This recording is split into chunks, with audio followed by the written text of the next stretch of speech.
Paramashivoham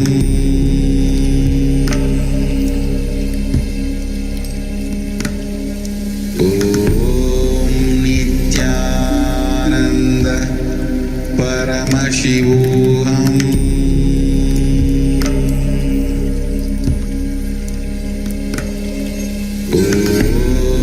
Nithyananda Paramashivoham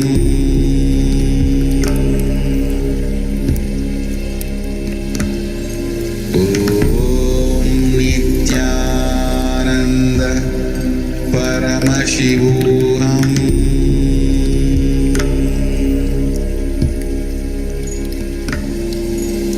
Om Nithyananda Paramashivoham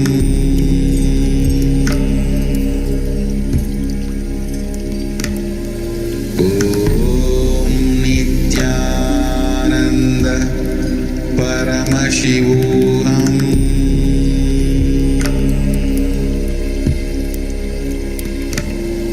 Om Nithyananda Paramashivoham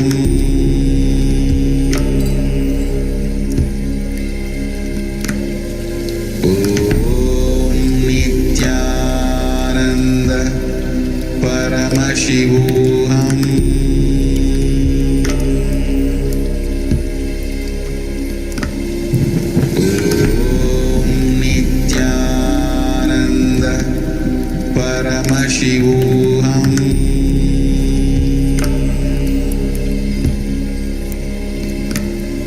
Om Nithyananda Paramashivoham Om Nithyananda Paramashivoham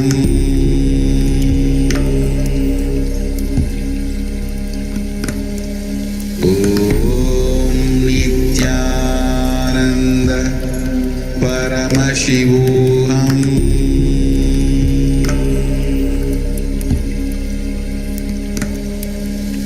Om Nithyananda Paramashivoham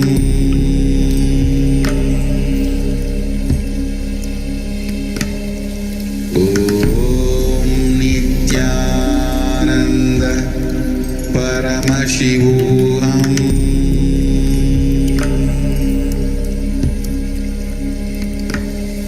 Om Nithyananda Paramashivoham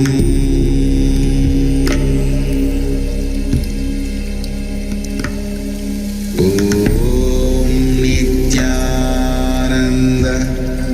Paramashivoham Om Nithyananda Paramashivoham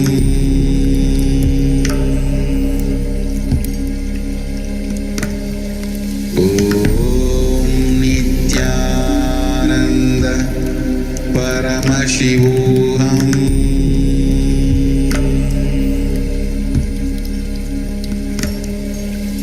Om Nithyananda Paramashivoham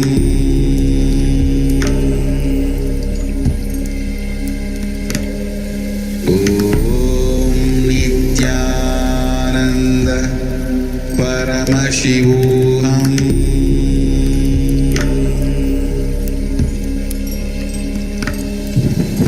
Om Nithyananda Paramashivoham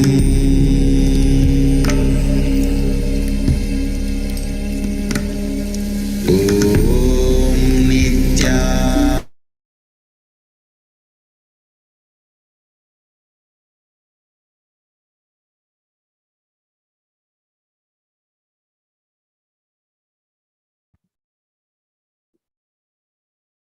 Nithyanandam Paramasukadam Kevalam Jnanamurtim Dvandvatitam gagana sadrisham tatvamasyadhilaksham ekam nityam vimalamachalam sarvadhi sakshi bhutam bhavatitam trigunarahitam sadgurum tam namami.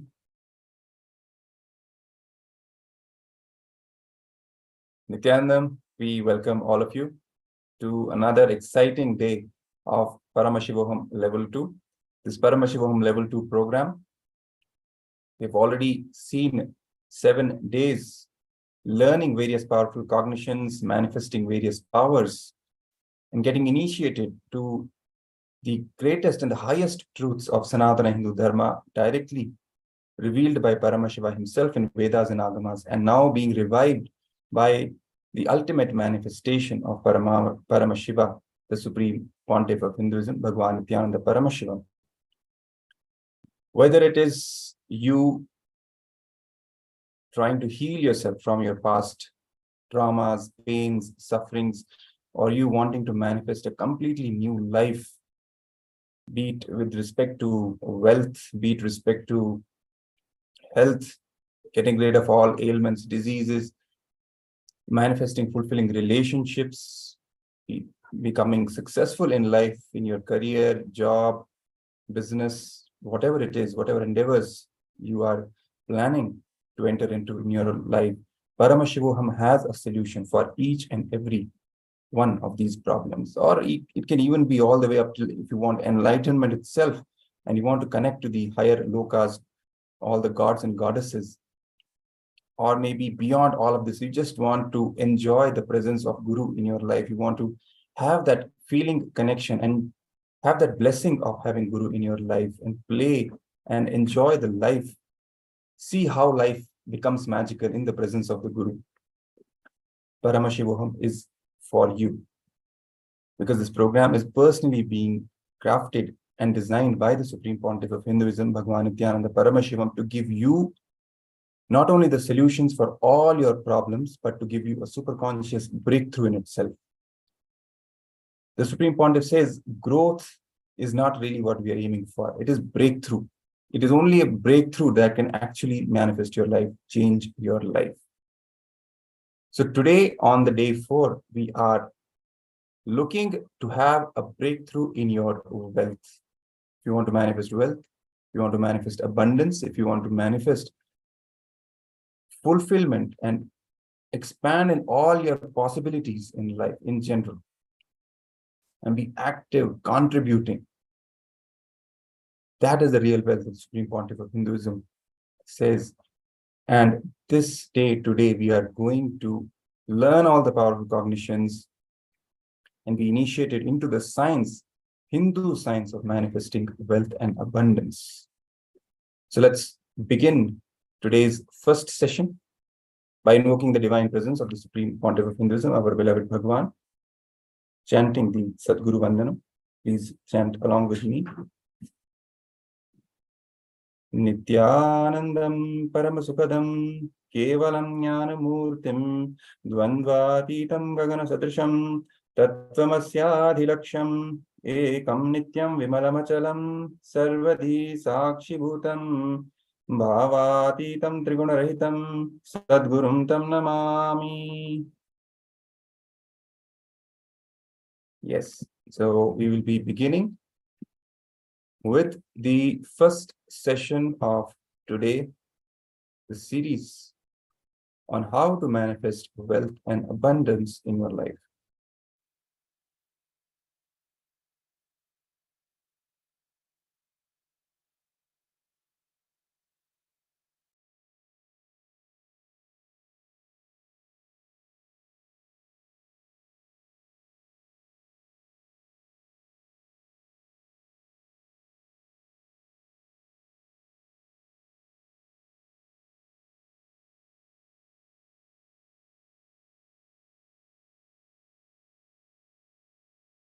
Let's also show our respects and our gratitude to KAILASA, the first Hindu nation being revived by the Supreme Pontiff of Hinduism.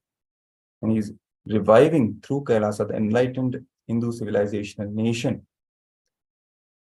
and the lost enlightenment science called Sanatana Hindu Dharma to give a superconscious breakthrough to humanity, show our respects and our gratitude to the Supreme Pontiff of Hinduism and KAILASA for that. And also the overview of the security measures from KAILASA's National Security Agency. Photography, video, audio recording of any kind is strictly prohibited during all the sessions. Be on mute and be on camera throughout the class. If you need to step out in any unavoidable situation only, please inform the digital security officer or the concerned acharya. Attracting wealth. Let's come to the space of listening, because these are the direct words from the Supreme Pontiff of Hinduism himself. And they have the power to initiate you, because these are not just words. They carry his consciousness, his energy, which is Paramashiva himself. And they have the power to initiate you into these powerful cognitions, and you can immediately start manifesting these truths and this reality in your life. So what is wealth? Swamiji says, wealth is your decision to inspire, your ability to inspire people and make people support you back in enriching efforts. I'll again repeat what Swamiji says. He says, wealth is, what is wealth? So wealth is your decision to inspire, your ability to inspire people and make people support you back in enriching efforts. Wealth is not a thing to be created or managed. It is you. If you are not having wealth, be very clear. The flow of your very being has some serious flaw. Wealth is your personality. If you are fully alive, you would be naturally creating and enjoying wealth. If you are not wealthy, it means that some part of you is still struggling for complete expression. In Sanskrit, the goddess who presides over wealth is called Lakshmi. The word Lakshmi means intensified goal. Lakshmi is the quality of being intense, total in your pursuit, no matter what the goal. Any goal that is pursued with intensity will naturally bring wealth into your life.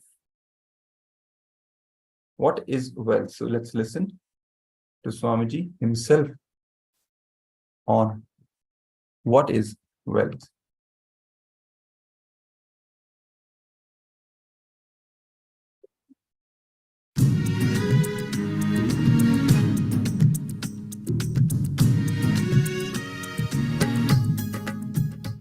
I don't want to waste your listening. I'll give you the last word on abundance. Please understand. Wealth, money, abundance, even though all these words look like they are same or synonymous, it is not.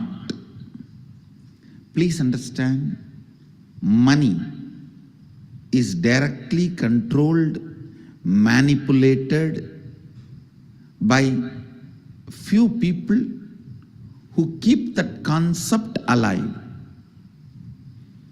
When brilliantly, intelligently, few people play with your greed and sell you some concepts and make you work for those ideas, that is money.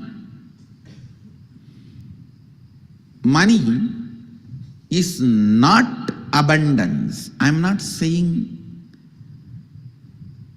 for abundance money is not required. But I am saying money itself is not abundance. Please understand. Abundance is overflowing ecstasy, confidence in you that you can exist. Your existence is joyful, blissful for you and the people around you. Please understand. It may be looking very mystical. I'll explain step by step. But today I wanted to give you the last word on abundance. No beating around the bush. Last word on abundance. Listen. Even that word has nice meaning. Abundance. Bund means bank. Abund means without bank. Dance. Jumping without a bank. Jumping without a bund. Abundance. See, a overflowing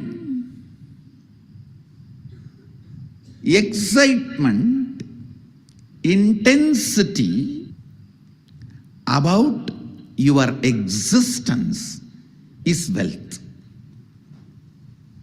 Understand? Overflowing abundance about your existence, which expresses as your health, as the confidence to make whatever you want, as a strength to manifest everything you need, and not attacked, disturbed, destroyed by the so-called social impossibilities put on you. Please listen. Society puts impossibilities on your head so that you can lose the idea, you can lose the purpose, you can lose the goal of your existence. Please understand. Man who remembers his purpose and goal can never be manipulated or controlled. He will always be living in abundance. If you want to enslave somebody, first thing you have to make him forget his goal. Yesterday we were having Ashramite's meeting. I was telling, the man who remembers his goal is the wealthiest man in the world. He is the most wealthiest man because continuous remembrance will create an ability to manifest. Some of the basic truths about abundance need to be internalized. Please understand. The real abundance is awakened feeling. That's the essence. Experiencing awakened feeling physically, mentally, in the muscle memory level, biomemory level, and bioenergy level. Experiencing awakening is abundance.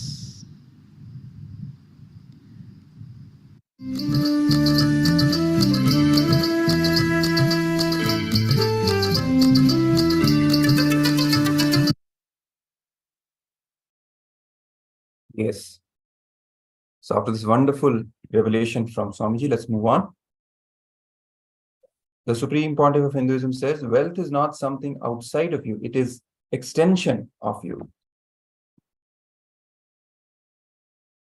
The way to measure wealth, the quality of health you enjoy, the state of your relationships, the fulfillment you experience in your career, your mental state, your sense of inner fulfillment, all these are measures of the success with which you have created wealth in your life.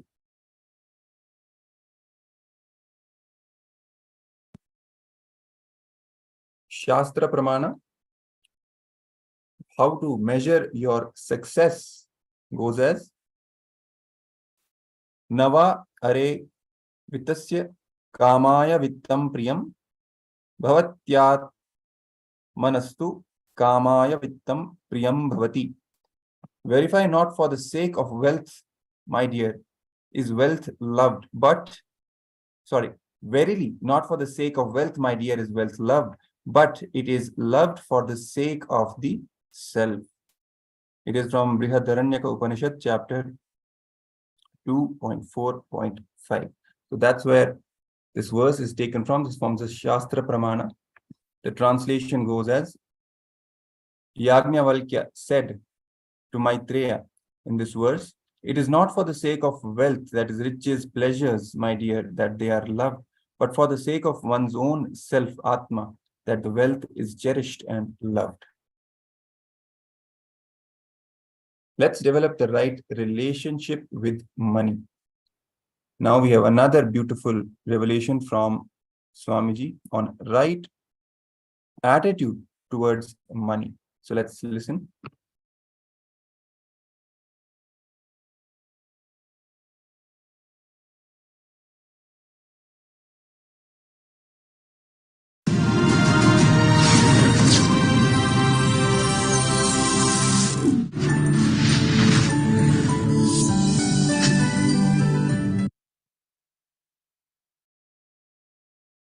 Let me tell you one incident from my life. My first connection with money.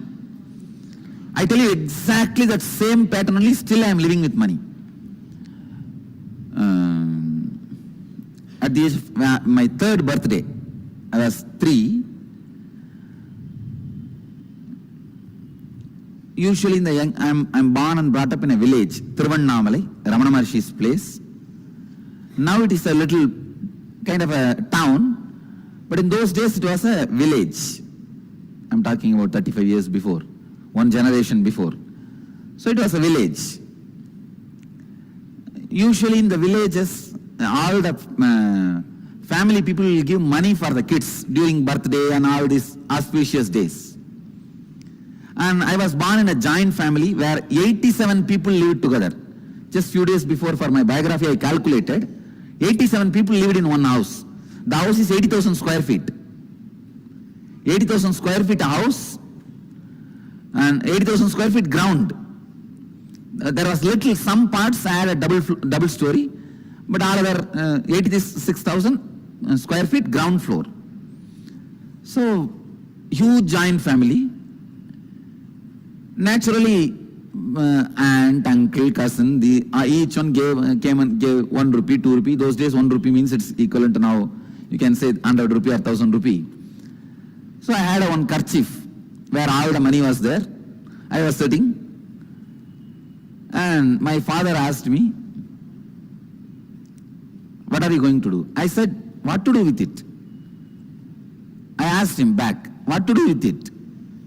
He said, you can buy whatever you want.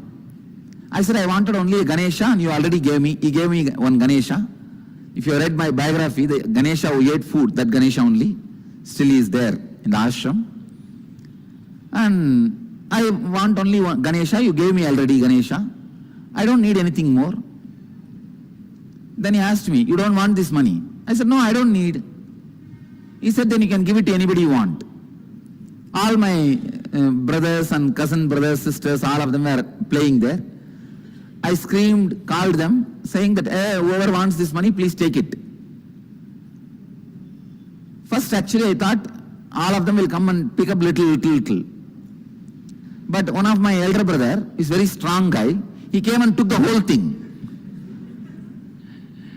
Then my father interfered. And he said, hey, he told me, no, tell him to share with everybody. Call everybody and give equally. I looked at him and said, I don't need. Whoever takes it, what is there for me? Leave it. I tell you, this is my first experience with the money. This is exactly the pattern still I am living. And I also wanted to tell you, any project I want to do, money comes. Simply it comes. All I need to do is tell that I am going to do.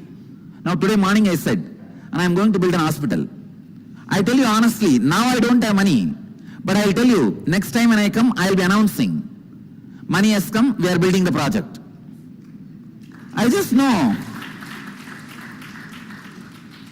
See, money is simply extension of your understanding about you. your strength on you, your strong belief on you. I am not talking something impractical, please understand. No. I am not talking anything mystical or impractical. Whatever I am talking is a formula. It is not just miracle happens only in my life. It is a formula which can happen in every one of your life.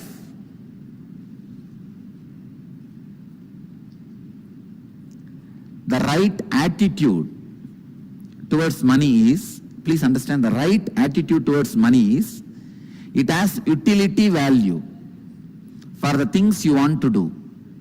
Neither suffer with the feeling I don't have enough, nor be overloaded and develop arrogance or ego or influenced by having it. Neither be influenced by not having, nor be influenced by having.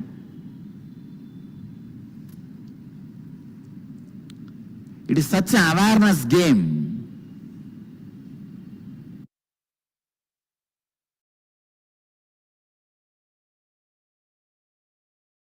How to attract wealth? Because you are conscious, wealth should be following you. That is wealth consciousness. Because you are conscious, wealth should be following you. That is wealth consciousness. Again, another beautiful revelation from Swamiji. Let's listen it on creating wealth.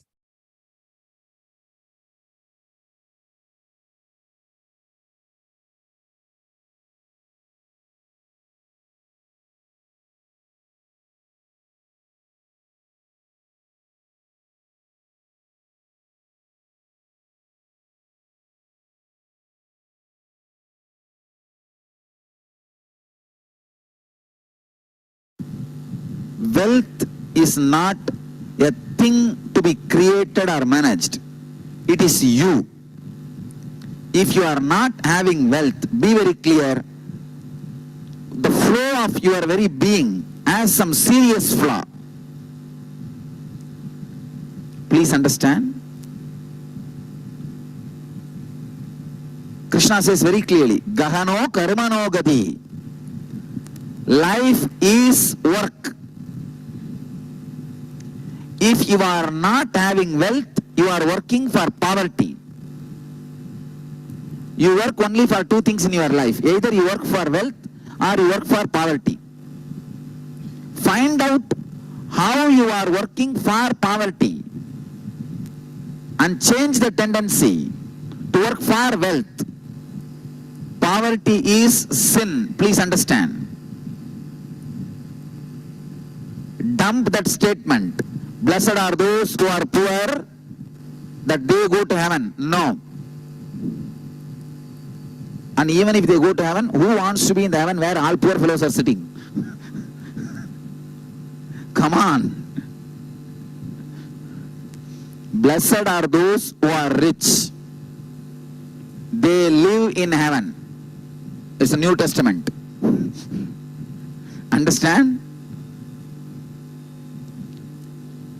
Don't make poverty and failure sacred.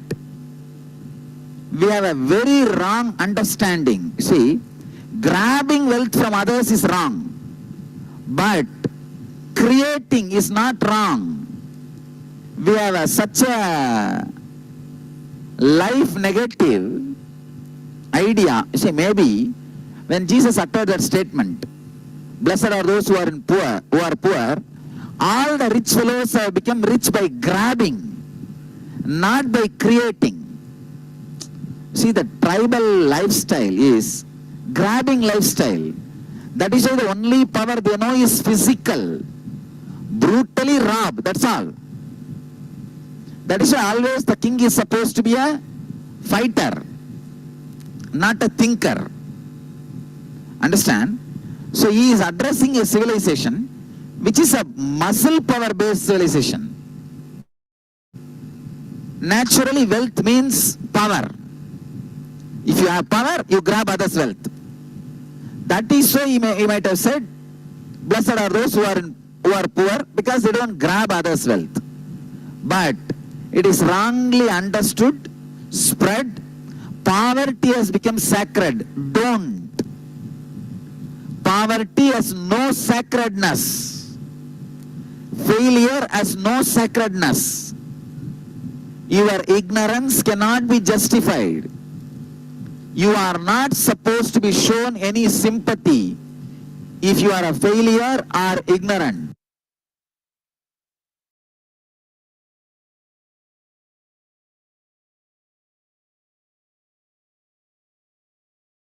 Tons of powerful cognitions related to wealth consciousness, how to manifest wealth consciousness in our being revealed by Swamiji, the Supreme Pontiff of Hinduism. How to attract wealth. He says, even here, the secrets of attracting wealth, the most important thing you need to break is your fear. You need to crack is your fear. It's for the courageous. Wealth worships the feet of courageous people. How to attract wealth? If your existence makes money, you will not be bothered about money. Your very consciousness will live wealthy.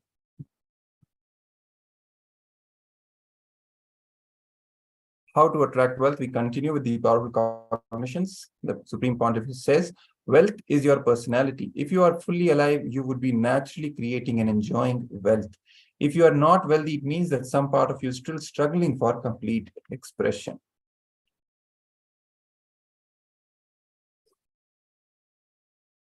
You do not manifest what you desire, but you manifest what you believe, what you perceive as reality. A, gap between your beliefs and your desires are mental patterns. B, fear is the worst obstacle of wealth, more than desire or guilt. Complete with your fears first.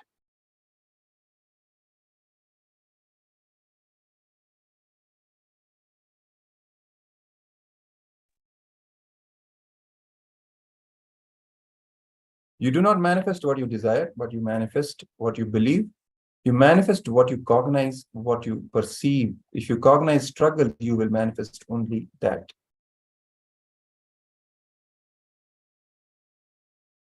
It is not magic, it is a clear science. Anything we decide as our perception, cognition, intention, life, we become magnetic center for that.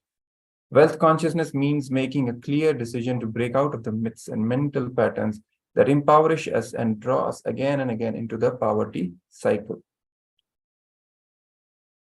So it is all about making a clear decision, as Swamiji says, to break out of the myths and mental patterns that empowerish us and draw us again and again to the poverty cycle.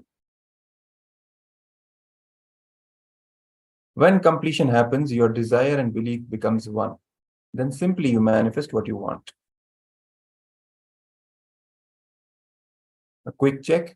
Wealth consciousness is a clear science for someone to manifest wealth, yes or no. And you cannot recreate success. Success happens by chance, yes or no. So you can have a quick quiz based on what we learned. Ability to be intelligently active is wealth, constantly contributing.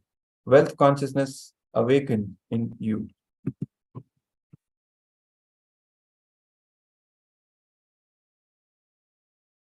The pramana for wealth consciousness in the Bhagavad Gita, Purnavatar Bhagavan Shri Krishna makes a wise statement. Ghana karmano gatihi. The universe by its very nature works. The nature of the universe is to work, create, and expand. Life's flow itself is work. Wealth is a natural result of this process.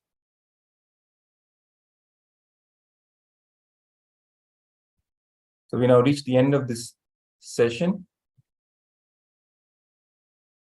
on what is wealth.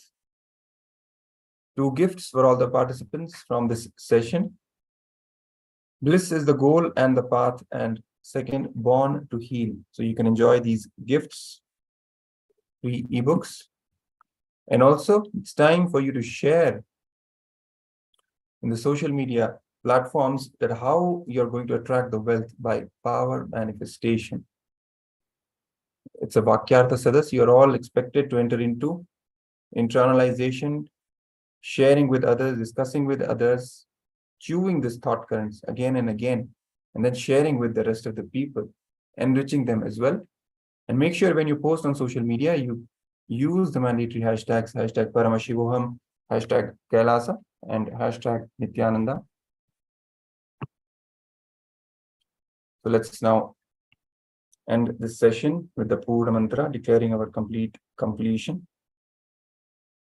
Om Purnamada Purnamidam Purnat Purnamudachyate Purnasya Purnamadaya Purnamevavashishyate Om Shanti Shanti Shanti Harihi Om Tatsat Sarvam Bhagavad Sri Nithyananda Paramashiva Paduka Om Nithyanandam.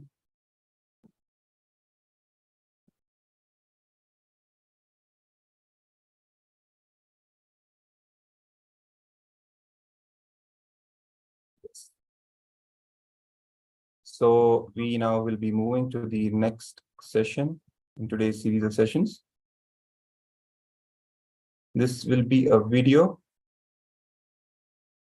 a short clip from the Supreme Pontiff of Hinduism.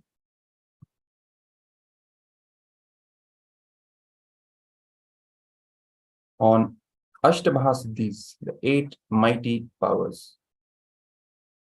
This is from the Patanjali Yoga Sutras, the series of discourses and presidential addresses which the Supreme Pontiff delivered. So let's tune in. Let's start formally with the Sadguru Vandanam, invoking the divine presence of the Supreme Pontiff of Hinduism, Bhagavan Nithyananda Paramashivam, with the Sadguru Vandanam. Nithyanandam Paramasukadam Kevalam Jnanamurtim Dvandvatitam Gagana Sadrisham Tattvamasyaadhilaksham Ekam Nityam Vimalamachalam Sarvadhi Sakshibhutam Bhavatitam Trigunarahitam Sadgurum Tam Namami.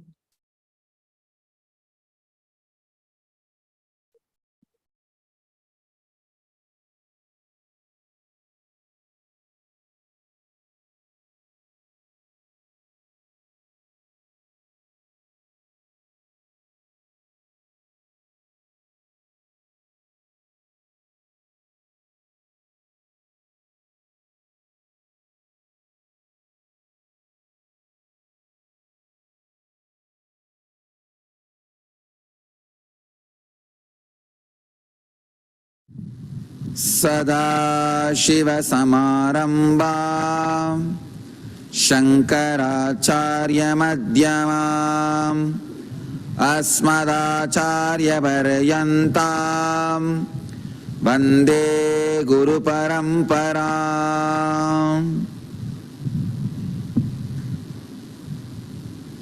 I welcome you all with my love and respects.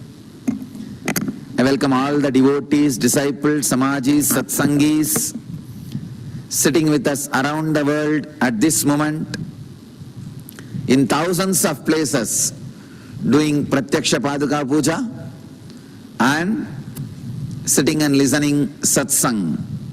I welcome you all with my love and respects. We declare today as Paduka Puja Day in our mission.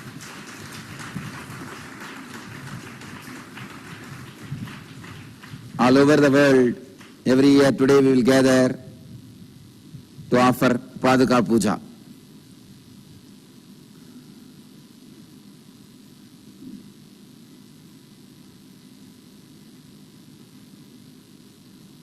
Today, I bless all over the world, all the devotees and disciples who do Pada Puja every day in all their Padukas.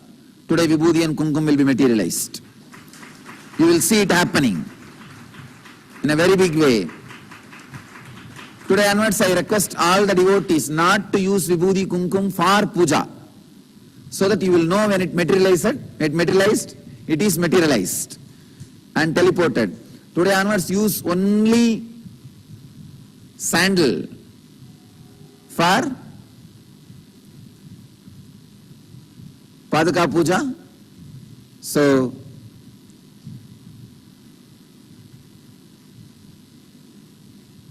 Vibhuti and kumkum should not be used for doing pada puja, Paduka puja. So naturally, whatever Vibhuti kumkum appears in the Paduka, it is only materialized.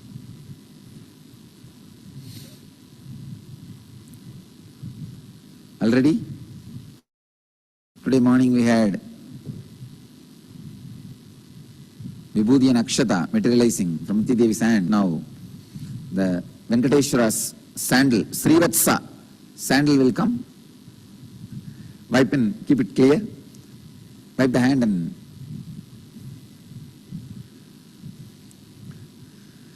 from Venkateshwara, the Srivatsa sandal and Tirupati Laddu, both will come. It's already on the way. Yesterday itself he has sent. It's happening. All the Akshata which disappeared, that is coming first. They are in the pipeline.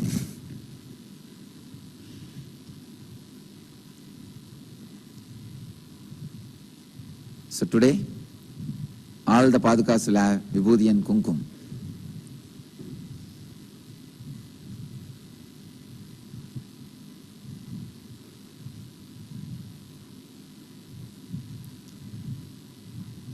Five cities are sitting with me in two-way connection, having Nayana Diksha. Los Angeles, San Jose, Taramangalam, Ohio, New Jersey. I welcome you all with my love and blessings.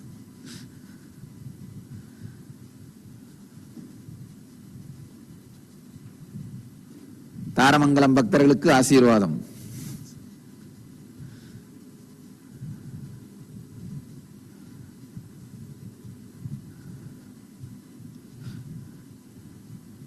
All the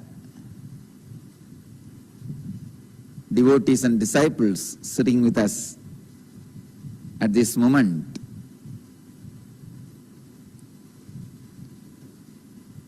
celebrating Paduka Puja Day, welcome you all. And today is Singapore Center's inauguration.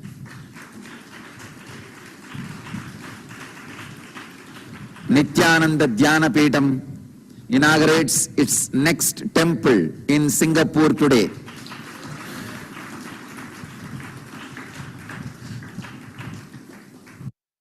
It's a huge place to all the satsangis. Right, before that you can finish your my successful and blissful world. Auspicious thing and enlightenment. On Nayana Diksha, two-way connection, to make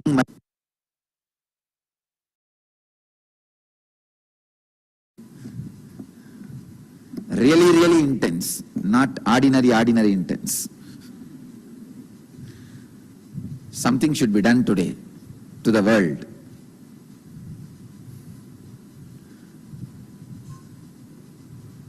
To give a strong experience.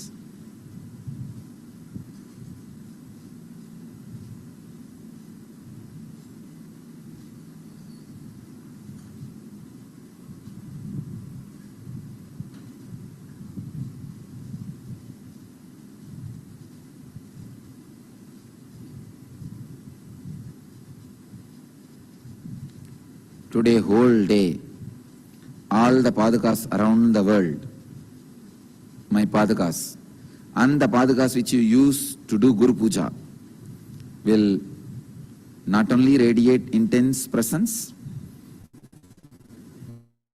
it will radiate Vibhuti and Kumkum very clearly.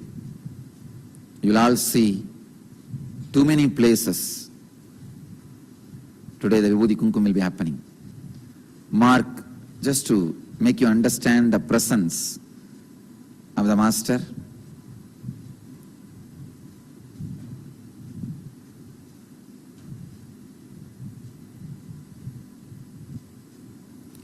When Pandya has thrown his stick, beating me, I showed the whole world my physical presence by allowing the whole world to have that beating experience. This time, when this fool threw the shoe, I have decided to allow the whole world to experience my physical presence through this Vibhuti and Kumkum radiating from Padukas.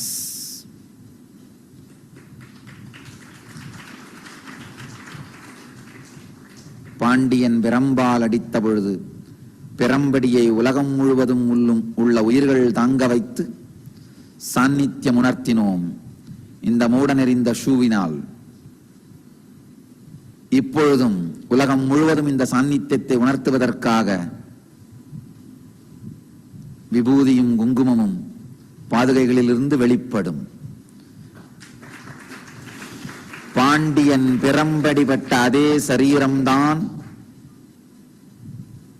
இதையும் தாங்கியது என்பது உண்மையானால் உலகம் முழுவதும் இருக்கும் எல்லா பாதுகைகளிலிருந்தும் விபூதியும் குங்குமமும் வெளிப்படும்.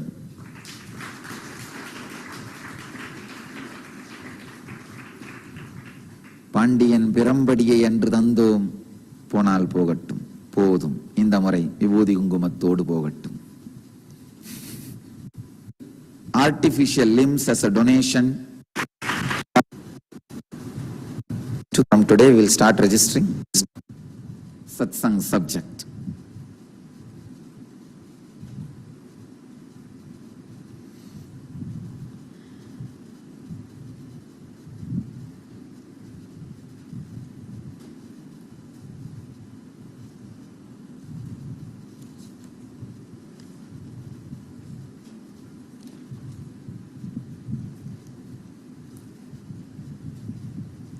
Hundred and 52nd Sutra of Patanjali's Yoga Sutras and 3rd chapter, 46th verse, subject Ashtamaha Siddhis, 8 mighty powers. Let me enter into Sutra. Tato animadi pradurbhavaha Kaya sampat tad dharma an abhigataha.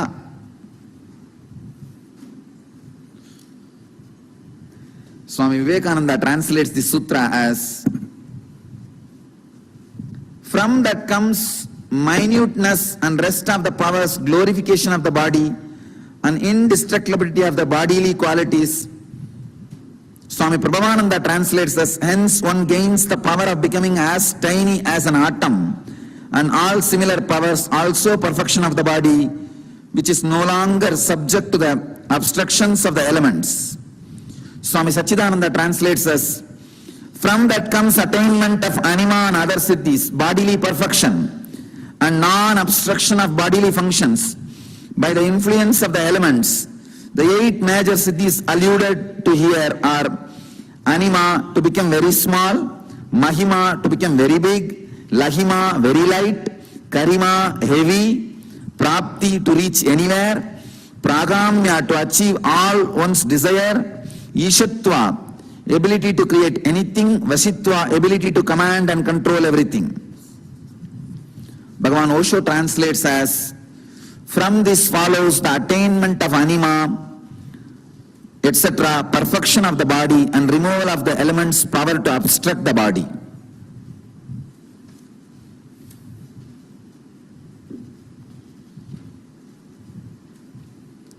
Patanjali is continuing from last sutra. He says all the samyama he described in the last sutra. I described the basic 5 samyamas to all of you. Through that 5 samyama, of course, I have not described all the samyamas because it is literally impossible for you guys to do. But I will take as a course and record it and keep it so that the knowledge is not destroyed. Through these samyamas, Patanjali says all the 8 mighty powers are expressed in your system. I will describe one by one.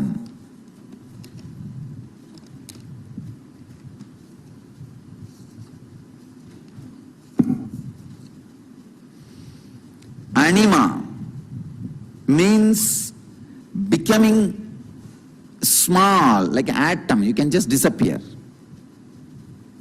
Mahima, becoming huge, like a mountain.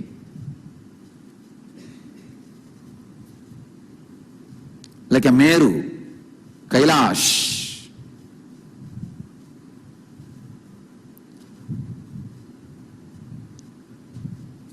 Lahima, very light. That is what is happening in the levitation. You all experience Lahima Siddhi when you levitate. You become very light, so that because of that the body rises into the air. Garima, heavy. Actually, there are some people who can experience the heavy, the body will not move, just like a rock. That is also one more siddhi, Lahima. Sorry, Garima, that siddhi is called. Prapti, to reach anywhere you want. Pragamya, to achieve all one's desire. You can fulfill any desire. Ishatva, leadership consciousness, being a leader of all the situations of your life. Vashitva, ability to command and control everything in your life. These are the great 8 siddhis.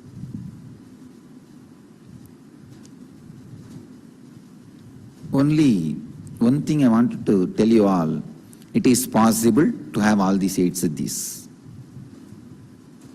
It is not just stories.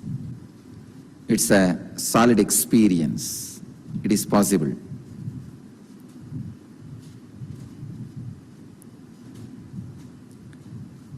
This sutra is more for inspiring you to practice those samyamas, so that you will start expressing and radiating these extraordinary powers.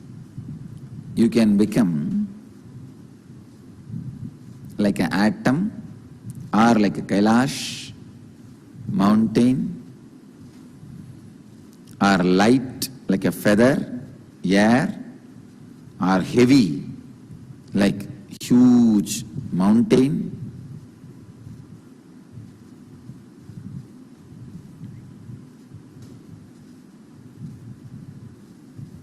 The moment I uttered the word Kailash, I remembered, all of you may be aware, I wanted to announce to all the devotees, disciples, samajis, satsangis around the world,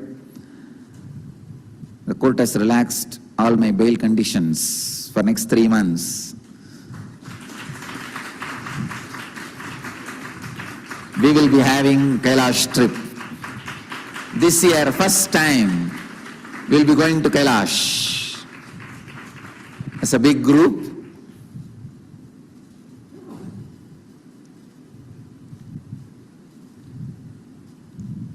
I am not going to describe what we are going to experience in Kailash.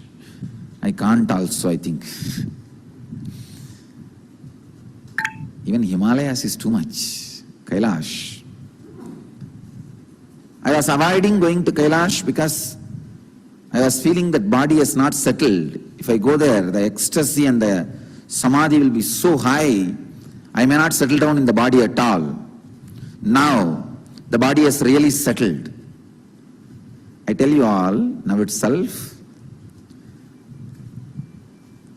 when I come back from Kailash, my body will be directly materializing and teleporting, expressing things. You guys will see.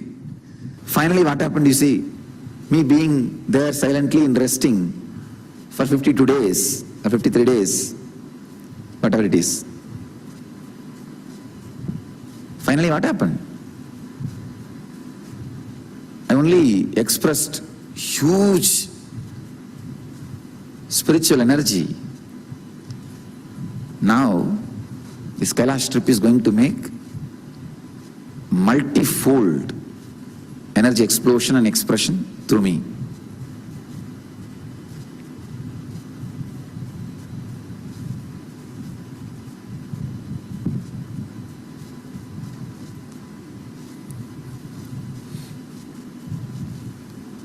It is going to be a really transforming trip.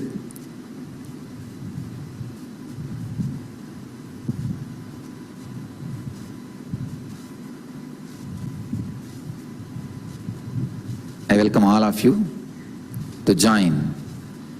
It is not even a once in a lifetime trip, once in many lifetimes. You get an opportunity to go to Kailash.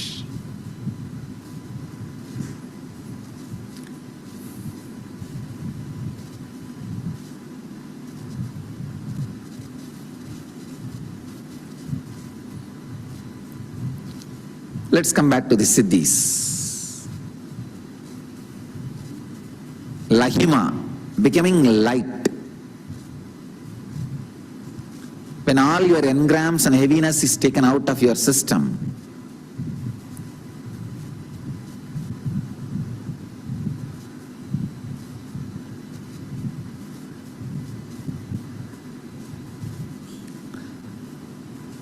naturally you become light like a feather and start levitating. Garima, becoming heavy like a huge mountain. Prapti, to reach anywhere you want. The past, present, future. And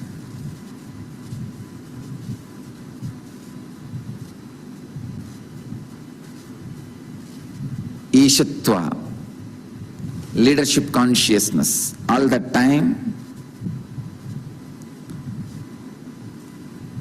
all the situations of your life will be under your control. Pragamya, to fulfill, achieve all desires. Vashitva, ability to command and control everything. These 8 siddhis, I can say, are the expression of yogic powers. Actually, they express when you become enlightened also, automatically through your system. Through samyama also you can gain.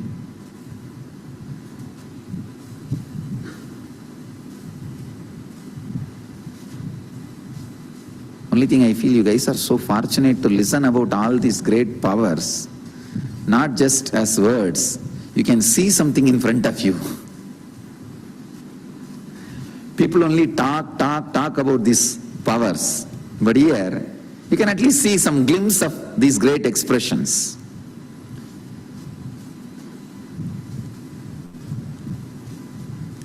The sutra is basically an inspiring sutra to practice samyamas and yogic lifestyle.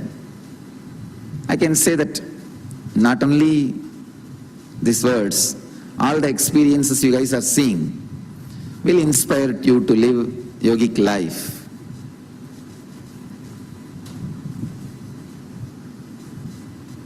I bless you all to experience yogic body, Vedic mind, yen life. Maybe for a few minutes, you can all sit. Today, all of you feel connected to the Padukas, Guru Padukas, which directly liberates, which is an independent intelligence. Energized by Guru, Master, but after energizing, it is an independent intelligence. So all of you feel connected to the Padukas. And sit in samyama, samadhi with Padukas. Let all of you experience Kundalini awakening just by the grace of Guru Padukas. Let the Padukas radiate intense presence and awaken all your Kundalini. Come on, you will see now. Many people whose Kundalini is, who has not experienced Kundalini awakening, will experience now. Because the Paduka is independent intelligence. You'll all experience levitation and Kundalini awakening by an effect through the Padukas. Just sit and relax, remembering the Guru Padukas. Let you all achieve, experience, live, express, radiate, and share the eternal bliss, Nithyananda.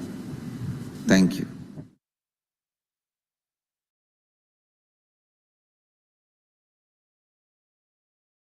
Yes. So after this beautiful introduction and initiation into the Ashtamaha Shaktis, Ashtamaha Siddhis by the Supreme Pontiff of Hinduism, let's now move to the next session, which is going to be a power manifestation session.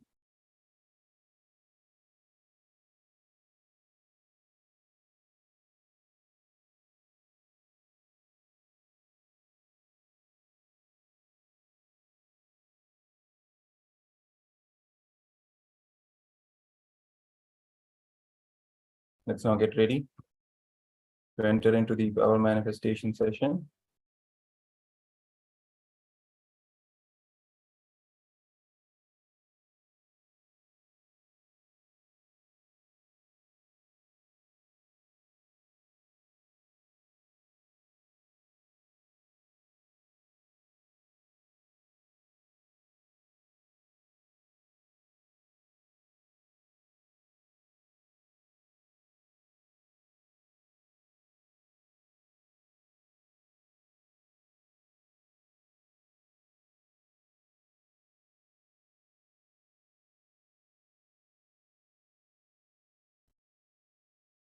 So let's hold our hands back into the Atmanjali Mudra, invoking the divine presence of the Supreme Pontiff of Hinduism, Bhagavan Nithyananda Paramashivam.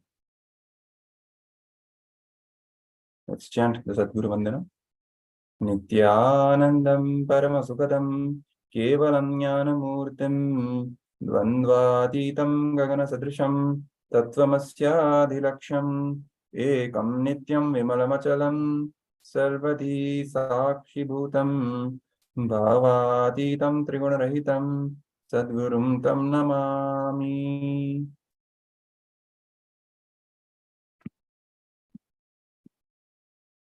Om Nityanandeshwara Paramashivoham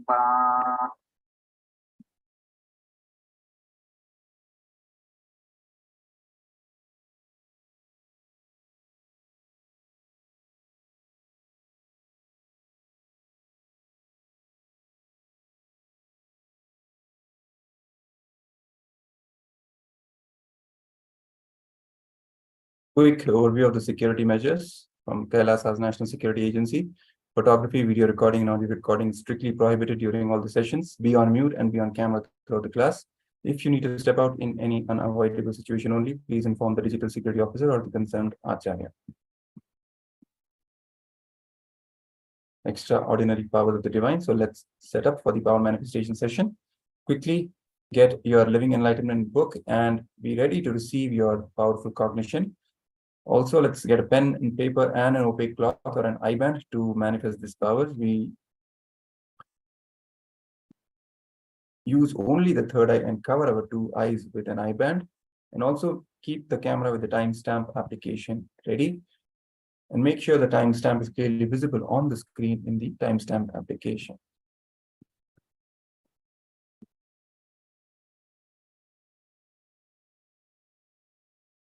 Power of Ashtamaha Siddhis. So that is the powers which we are going to manifest.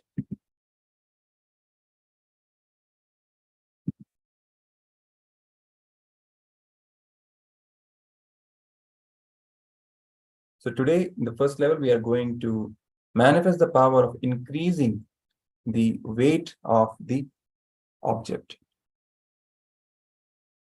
Instructions for power manifestation. Sit cross-legged on the floor or on the chair with your head, neck, and spine in a straight line. Visualize Paramashiva has come down as Bhagavan Nithyananda Paramashivam from Kailasa. Remember Paramashiva in your third eye. Sit with the powerful cognition and meditate on it. Think intensely. You are Nithyananda Paramashiva. Anything else that you think as your identity is delusion. Drop it. You are Nithyananda Paramashiva. Nithyananda Paramashiva.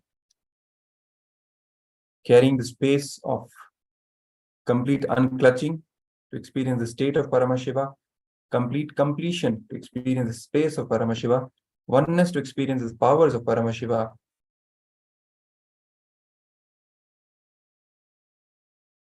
intensely vibrating with the ajapa japa of Mahavakya, Om Nithyananda Paramashivoham, and experiencing deep feeling connection with Bhagavan to experience the being of Paramashiva. Let's now quickly receive the powerful cognition from our Living Enlightenment book, remembering Swamiji in our heart, in our inner space, and then opening a random page of the book and receiving the powerful cognition directly from him. Let's take a minute and receive our powerful cognition from the Living Enlightenment book.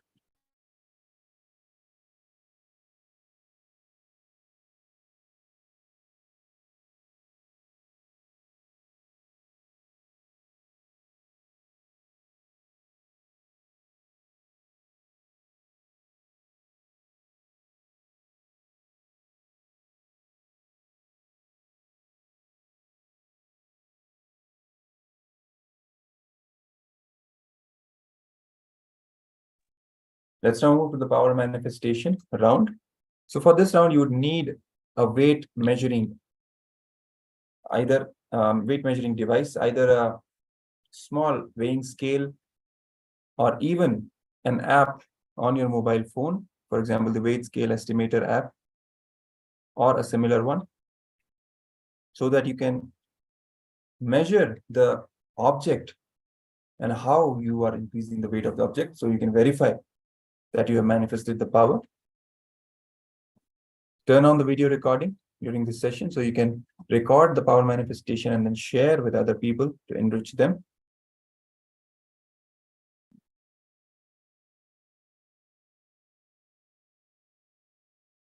So now first, you measure the weight of the object you have. It can be a small object, maybe a ring or something like that. You place it on the weighing scale or on the phone with the app estimator on, and then you measure, take the first measurement and note it down somewhere. And now let's start manifesting this power of changing, of increasing the weight of this object. Let's come to the space of oneness. We will begin chanting the Mahavakya, Om Nithyananda Paramashivoham, vibrating all throughout our body and mind, intensely declaring from that space of oneness for the weight of the object to increase. So let's now begin.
Let you all open all your three eyes and manifest the powers of Mahasadashiva. Om Nithyananda Paramashivoham. Om Nithyananda Paramashivoham. Om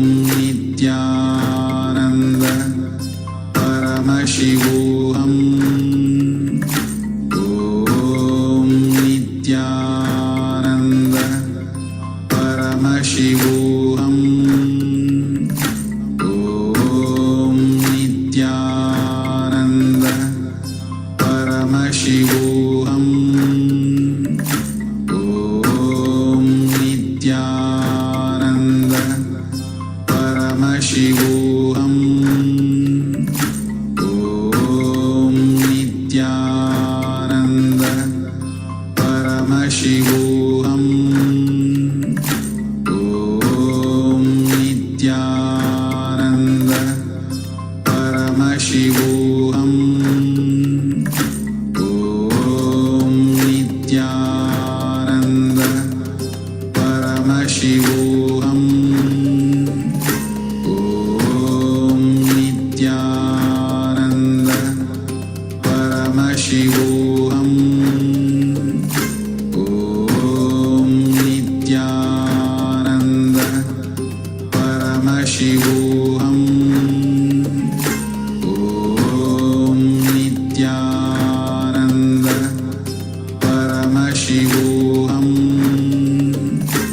Om Nithyananda Paramashivoham Om Nithyananda Paramashivoham Om Nithyananda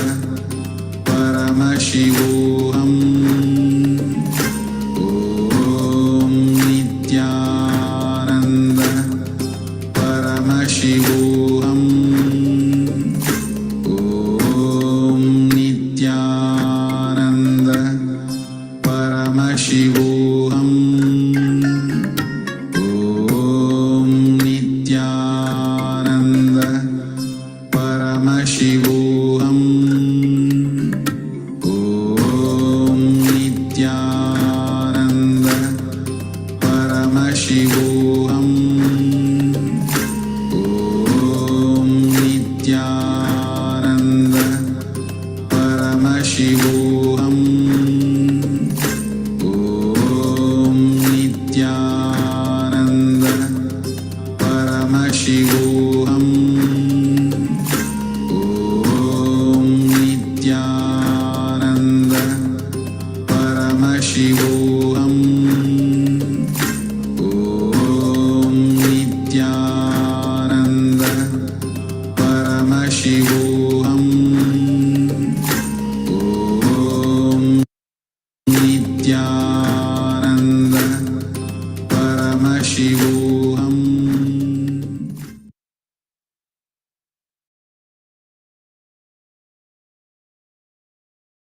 So now, let's again take another measurement of the same object and verify. And note down the new weight of the object, and then verify the increment that has happened because of the power manifestation. Even if it is a little minute difference, it is success because you have started manifesting the powers. More and more you manifest, more and more you will witness the increment and change in the weight of the object. Whether you're increasing, decreasing, whatever it is, you will see that more and more manifestation is happening. It's all about the space of oneness that you carry with Swamiji, with the Supreme Pontiff of Hinduism, and how ferociously you declare oneness and the power to manifest. It's all about ferociousness and completion.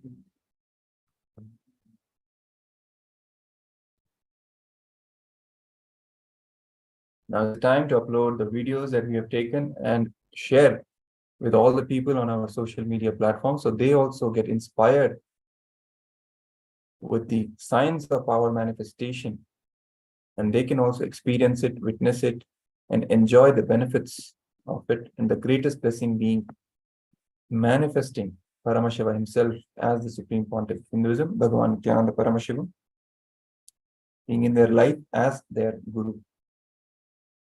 So that is the greatest blessing which you can enrich them to have in their life. For that, it's for all of us important that we enrich more and more people by sharing our experiences through the text form, through the videos that we are manifesting these powers, and share this joy with the whole world, and invite them also to attend the Paramashivoham Level 2 program. So let's now end this power manifestation session with the Purna Mantra. We will be continuing with more and more rounds of this power manifestation today of Siddhis. So let's end this session with the Purna Mantra. Om Purnamadav Purnamidam Purnat Purnamudachyate Purnasya Purnamadaya Purnamevavashishyate. Om Shanti Shanti Shanti. Hari Om Tat Sat. Sarvam Bhagavate Nithyananda Paramashivam Paduka Arpanamastu. Om Nithyanandam.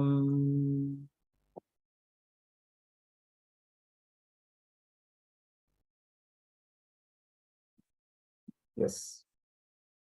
So now we move on to the next session, next Jnana session on attracting wealth,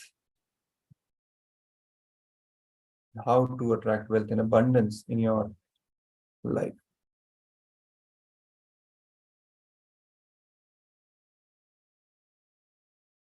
So this session is on secrets of attracting wealth.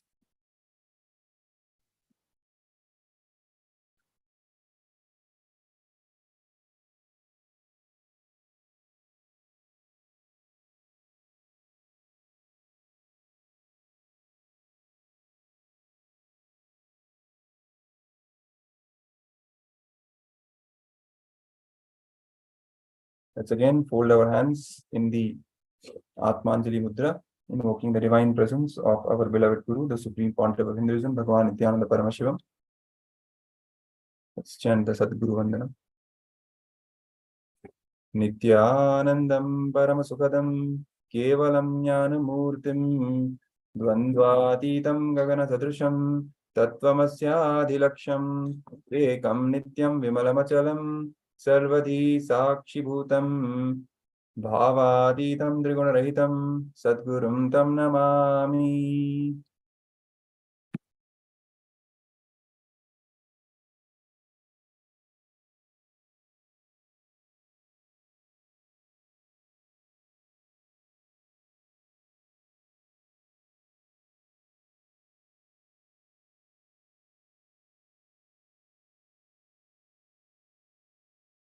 Security measures from KAILASA's National Security Agency, especially for those who are joining us via Zoom.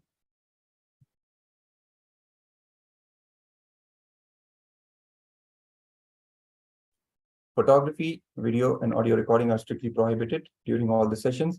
Be on mute and be on camera throughout the class. If you need to step out in any unavoidable situation only, please inform the digital security officer or the concerned Acharya. Secrets of attracting wealth. What does Hinduism say about wealth? Poverty is nothing but declining to live without finding solution for your problem.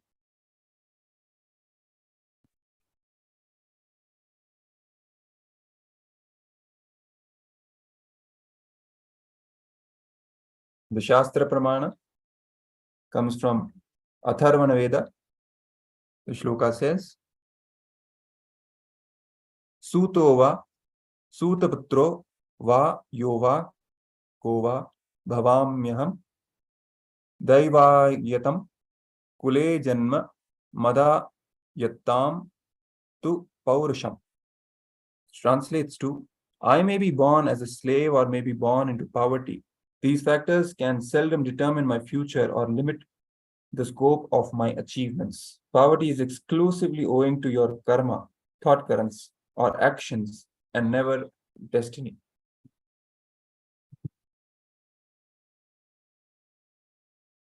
Apta Pramana comes from Ramakrishna Paramahamsa and the bed experiment.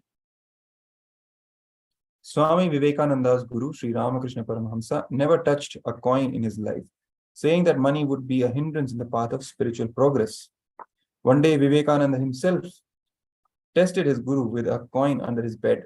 Without his guru knowing, he put a coin deeper under the mattress so that he wouldn't know. Ramakrishna could not sleep and complained of something in the bed making him uncomfortable. Only when Swami Vivekananda removed the coin, he was able to sleep.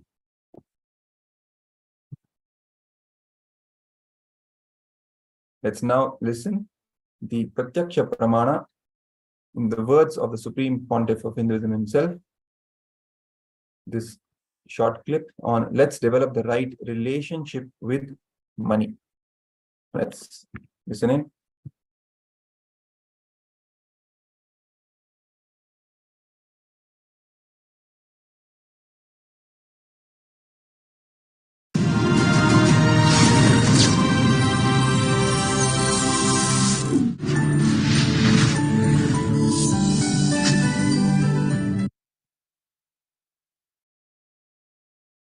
Let me tell you one incident from my life. My first connection with money.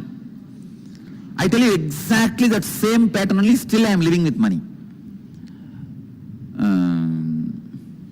At the age of my third birthday, I was 3.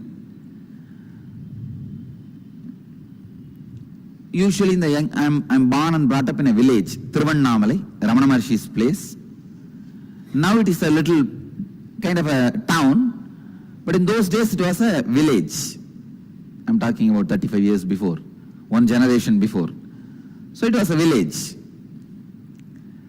Usually in the villages, all the family people will give money for the kids during birthday and all these auspicious days. And I was born in a joint family where 87 people lived together. Just few days before for my biography I calculated, 87 people lived in one house. The house is 80,000 square feet. 80,000 square feet house and 80,000 square feet ground. There was little, some parts had a double story, but all other 86,000 square feet ground floor. So, huge joint family. Naturally, aunt, uncle, cousin, each one came and gave 1 rupee, 2 rupee. Those days 1 rupee means it's equivalent to now, you can say 100 rupee or 1000 rupee. So I had one kerchief where all the money was there. I was sitting and my father asked me, what are you going to do? I said, what to do with it? I asked him back, what to do with it? He said, you can buy whatever you want. I said, I wanted only a Ganesha and you already gave me. He gave me one Ganesha. If you read my biography, the Ganesha who ate food, that Ganesha only, still is there in the ashram. And I want only one Ganesha, you gave me already Ganesha. I don't need anything more. Then he asked me, you don't want this money? I said, no, I don't need. He said, then you can give it to anybody you want. All my brothers and cousin brothers, sisters, all of them were playing there. I screamed, called them, saying that, hey, whoever wants this money, please take it. First, actually, I thought all of them will come and pick up little. But one of my elder brother is very strong guy. He came and took the whole thing. Then my father interfered. And he said, hey, he told me, no, tell him to share with everybody. Call everybody and give equally. I looked at him and said, I don't need. Whoever takes it, what is there for me? Leave it. I tell you, this is my first experience with the money. This is exactly the pattern still I am living. And I also wanted to tell you, any project I want to do, money comes. Simply it comes. All I need to do is tell that I am going to do. Now today morning I said, and I am going to build an hospital. I tell you honestly, now I don't have money. But I will tell you, next time when I come, I will be announcing. Money has come, we are building the project. I just know. See, money is simply extension of your understanding about you.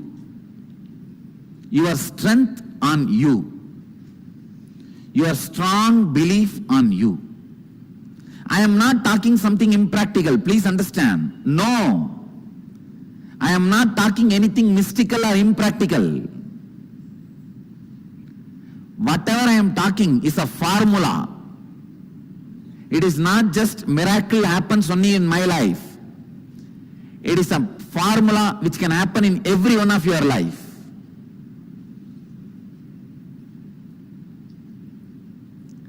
The right attitude towards money is, please understand, the right attitude towards money is, it has utility value.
Aunt, uncle, cousin, each one came and gave 1 rupee, 2 rupee. Those days 1 rupee means it's equivalent to now, you can say 100 rupee or 1000 rupee.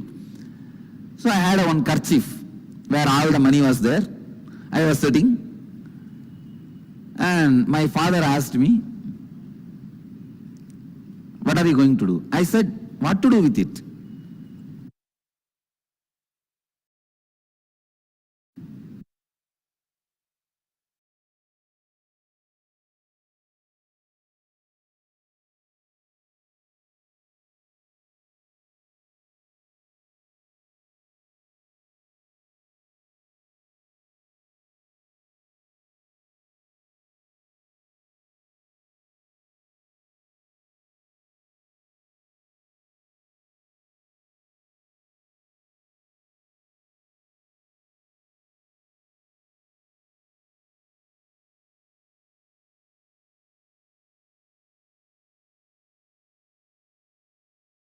Yes. Now let's move. Poverty has no sacredness. Failure has no sacredness. Your ignorance cannot be justified. Many seekers carry a strong engram that wealth is the root cause of all evil. It is not. Let's listen to another revelation from the Supreme Pontiff of Hinduism.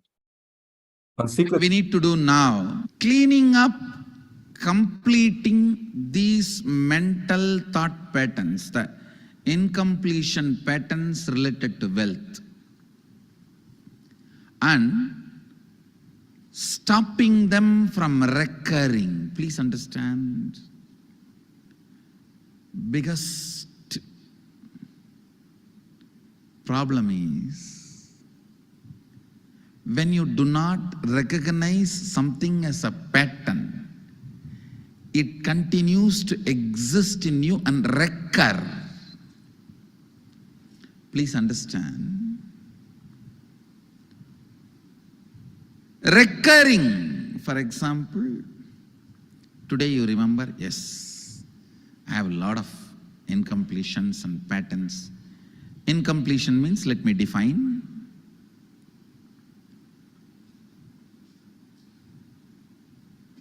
Your past sitting in your present, not letting you live your future, is incompletion.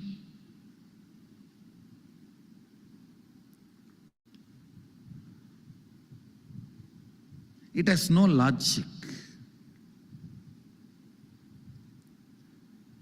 Because you lost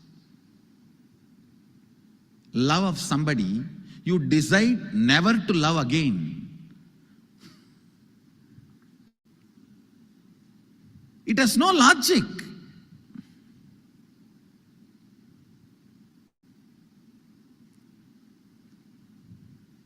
Tons of negative decisions cognitions you make about life is incompletion. I'll give you one small example. 8-year-old kid is in the classroom. Teacher asks, who is the first Prime Minister of India? The kid jumps on the bench and shouts, Mahatma Gandhi. Naturally, the whole class laughs, because Mahatma Gandhi is not, neither is Mahatma nor is first Prime Minister. Okay, let's leave it. When the whole class laughs, she decides never to come in the front, jump up and be active. Even after 50 years, if she becomes a CEO of a company,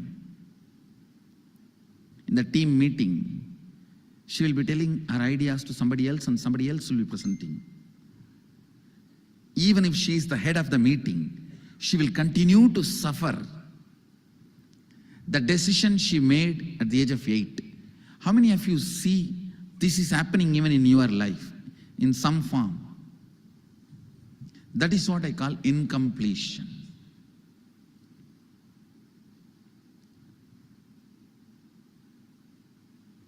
Understand,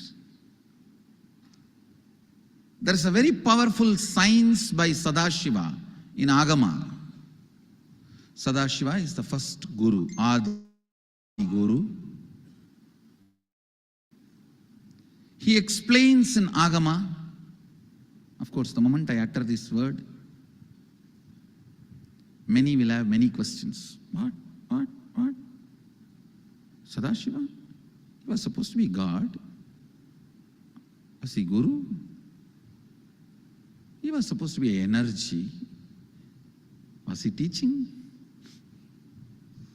Let me be very clear. He is the pure consciousness beyond time and space, but he also assumed form within the time and space. The formless came in form many times and taught the great spiritual truths to the world. We should not even use the word was. Is the right word.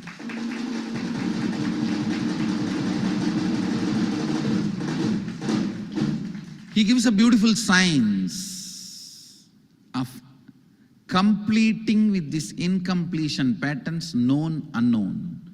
Understand, if you know the reason for certain pattern, it is called known pattern. If you don't know, it is unknown pattern.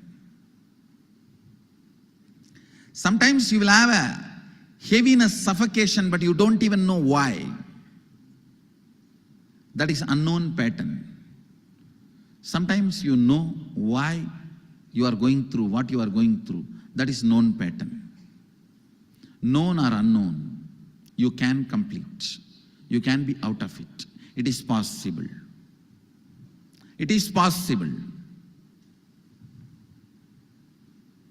I'll explain this science of completion. Understand, this one technique can help you whether you want to get rid of your headache or your whole ignorance and get into enlightenment. Whether you want as simple as healing your headache or as complicated as enlightenment. Anything, this one technique can give you. This one technique, it is a complete end-to-end, alpha to omega.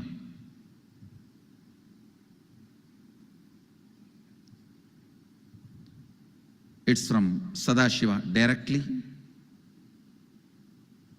In the Agama, 94th verse, 22nd technique. The chapter is called Shivajnanopanishad and also called as Vijnana Bhairava. Chittat yanta kritir nasti mamantar bhavayet iti vigalpanam abhavena vigalpair uchito bhavet. You don't have to remember. I am uttering every time so that I will remember. That's all. No, it is just to keep the purity of the teaching. I want all of you to know, whatever I am sharing with you is my personal enlightenment experience, which is in tune with the earlier master's experience. My apta pramana, my atma pramana in tune with the apta pramana, means the earlier masters, the shastra pramana. Only that can become your sakshi pramana. Never learn from a person who does not have atma pramana, enlightenment. He will be only pandit, repeating. Same way, never learn from a person who claims yes, enlightenment, but does not keep his experience in tune with the Shastra Pramana and shares with you. It's always dangerous. Maybe it must have been good for him, but we don't know whether it is good for all of you. The Atma Pramana should always be acid washed with Apta Pramana, Shastra Pramana. Only that can become Sakshi Pramana, experiential reality for you. Never learn from anybody who has only knowledge, not experience. Same way, never learn from somebody who claims having only experience and does not connect, purify, make it in tune with the Shastra and presents it to you. There is always a danger. If you don't bother about the Shastra Pramana, you may be having kakka biryani. Be careful. Listen. To keep the purity of the teachings, I keep the original Sanskrit verses. I'll give you the translation now. Consciously feel within the mind stuff of past memories of incompletion with its activities as mind, intellect and ego not existing in me. By contemplating this way in your inner space, disidentify from the past impressions and memories of completion. Put your active attention at the space of past happening. Relive these imagined impressions and memories of incompletion. Then the mind stop having fully ceased from its present characteristics of forming thought patterns and cognitions is complete. Thus you become complete and achieve the original space of complete completion. Listen, now I will explain. I have read out the translation. I'll explain what to do.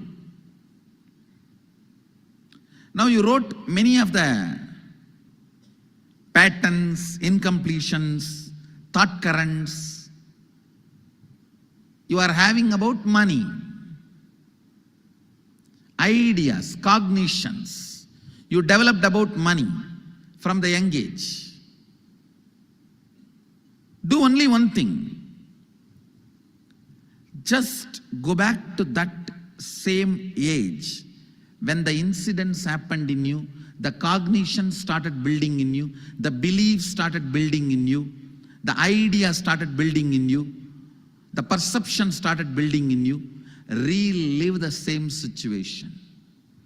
I am not asking you just remember. Remembering means, for example, something happened at the age of 7, which is still hurting you about money. You asked 1 rupee from your uncle and he did not give, but he gave it to his son. It's still sitting and hurting. If now you are 47, this happened 7. You being 47-year-old person and remembering what happened at the age of 7 is remembering.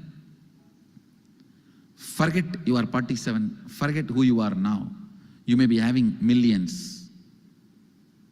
Just become that 7-year-old who asked and did not receive. For you, that 1 rupee must have been almost life. I have seen people, they develop even wheezing when they were not given as simple as a chocolate or an ice cream by their friend or family or brother. I've seen. Because for a child, it may be life. Just go back, forget who you are now. Become that person. When that incident happened, relive. Just see what has happened at that time. You will see many of the unknown, suppressed emotions will break. And I tell you, many diseases will be healed. I have seen people walking out of tumors, cancers, asthma, wheezing, just by completion. Because many of your diseases have their roots in some of the incompletions of the past. When you relive, many pain parts in you breaks.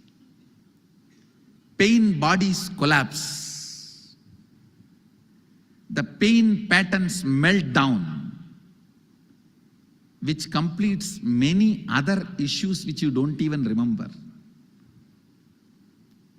I have seen when people do completion, to complete the wealth-related incompletions, suddenly they get into health, because the same incompletions which created wealth issues only were creating health issues. When they melt down, people become free even from both. Listen carefully. I'll repeat once more. Now you would have written so many patterns, incompletions, thought currents, ideas, cognitions.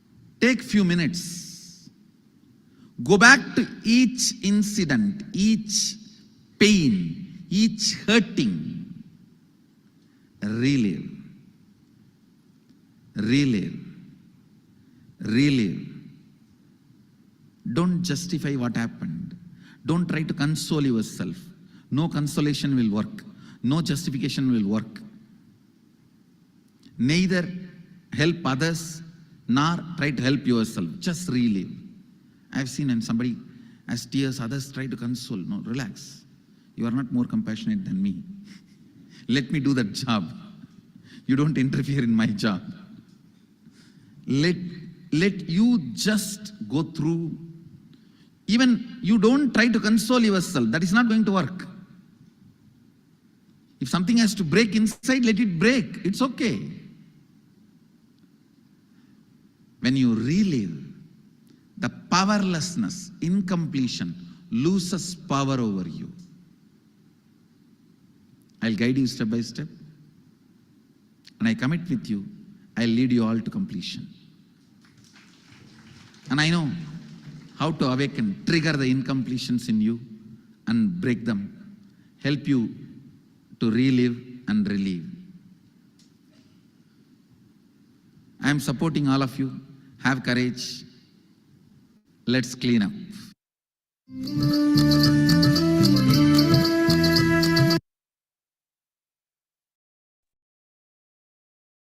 Yes.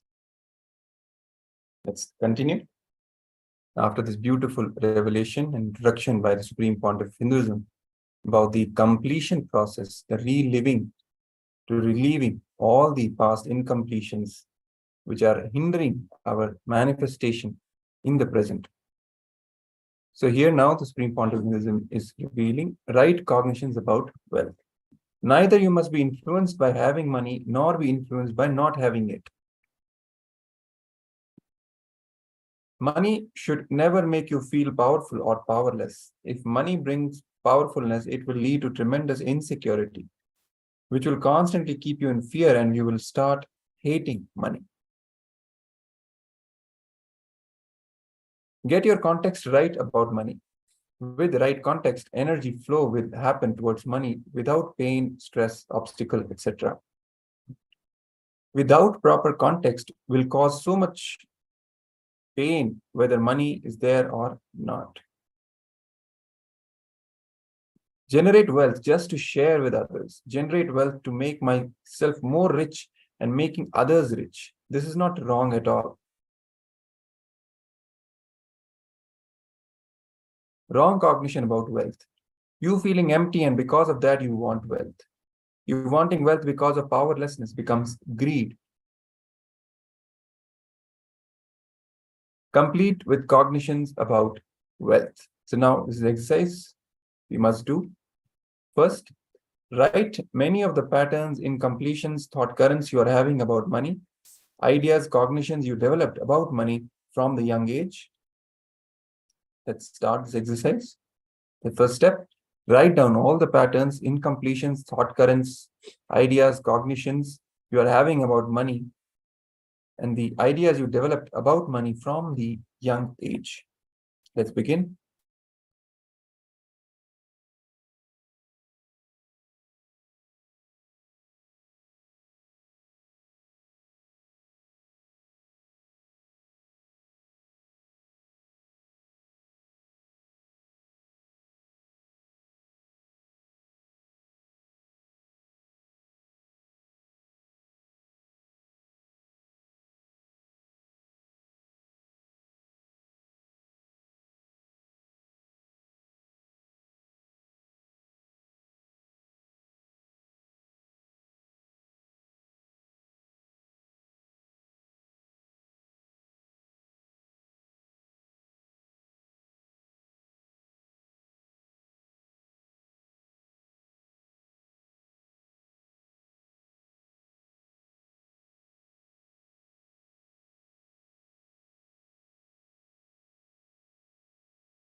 Paramashivoham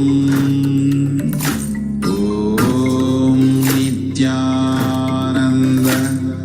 Paramashivoham Om Nithyananda Paramashivoham Om Nithyananda Paramashivoham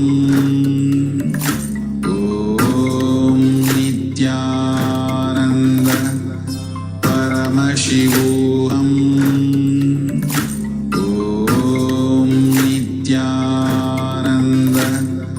Paramashivoham Om Nithyananda Paramashivoham Paramashivoham Om Nithyananda Paramashivoham Om Nithyananda Paramashivoham Om Nithyananda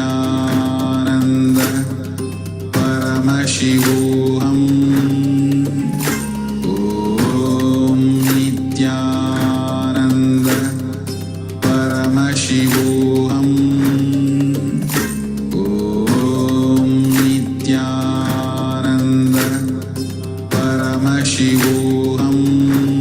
Paramashivoham Om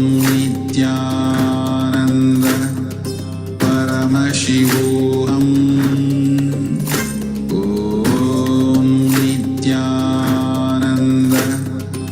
Paramashivoham Om Nithyananda Paramashivoham Om Nithyananda Paramashivoham Om Nithyananda Paramashivoham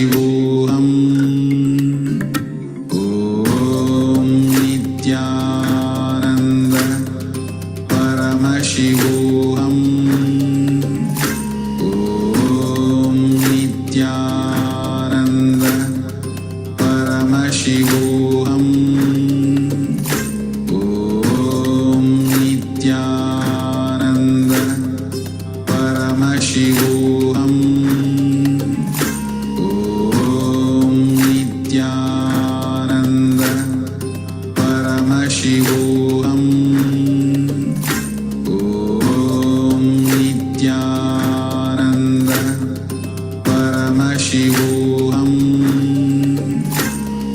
Om Nithyananda Paramashivoham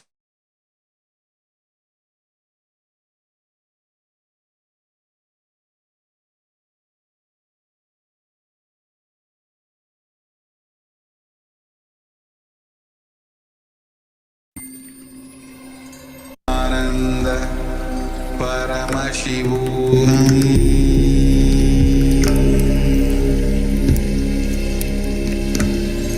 Om Nithyananda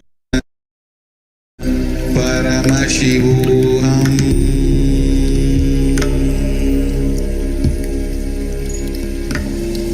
Om Nithyananda Paramashivoham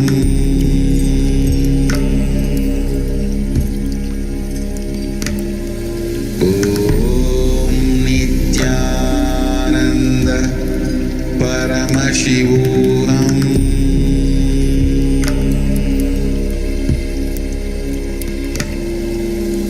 Om Nithyananda Paramashivoham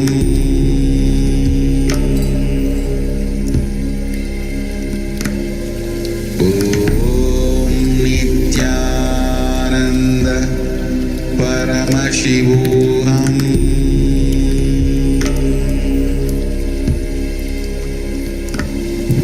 Om Nithyananda Paramashivoham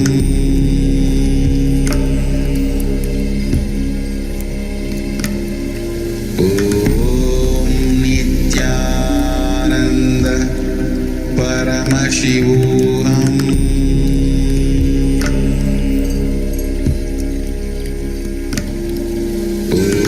Om Nithyananda Paramashivoham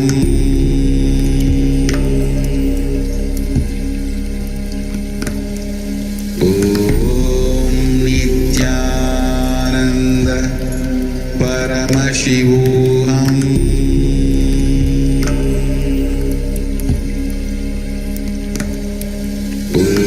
Om Nithyananda Paramashivoham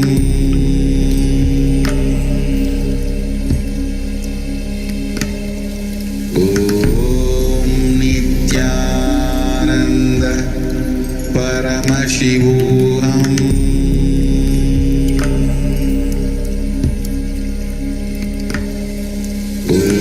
Om Nithyananda Paramashivoham Om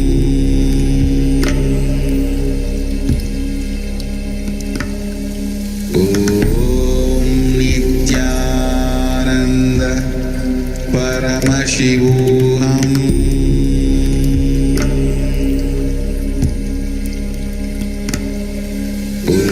Om Nithyananda Paramashivoham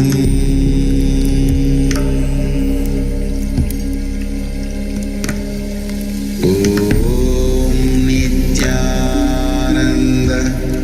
Paramashivoham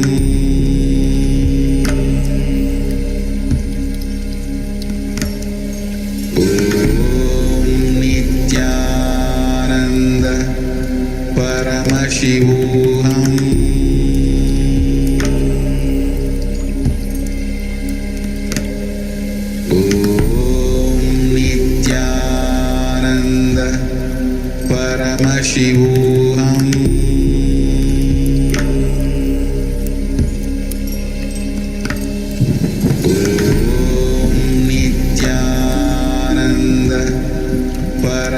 Paramashivoham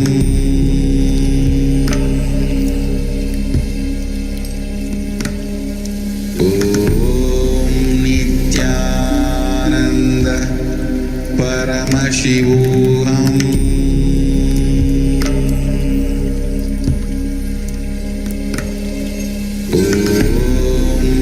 Nithyananda Paramashivoham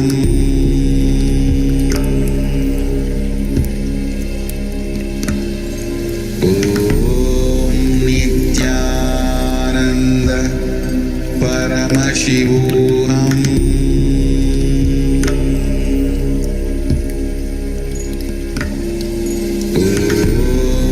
Nithyananda Paramashivoham Om Nithyananda Paramashivoham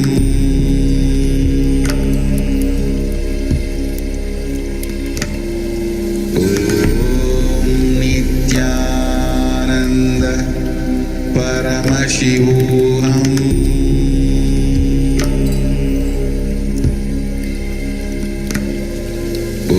Om Nithyananda Paramashivoham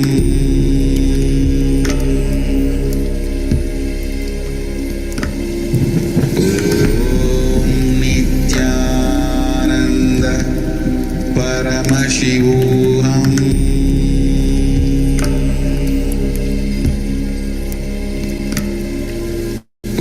Om Nithyananda Paramashivoham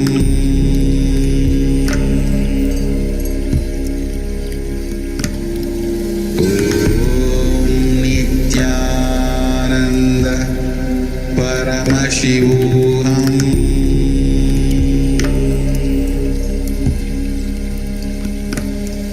Om Nithyananda Paramashivoham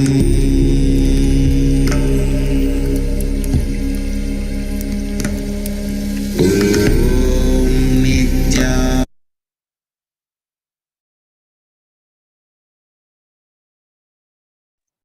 Yes, so with this, we come to an end of this session. Please get ready for the power manifestation session. We'll be starting immediately.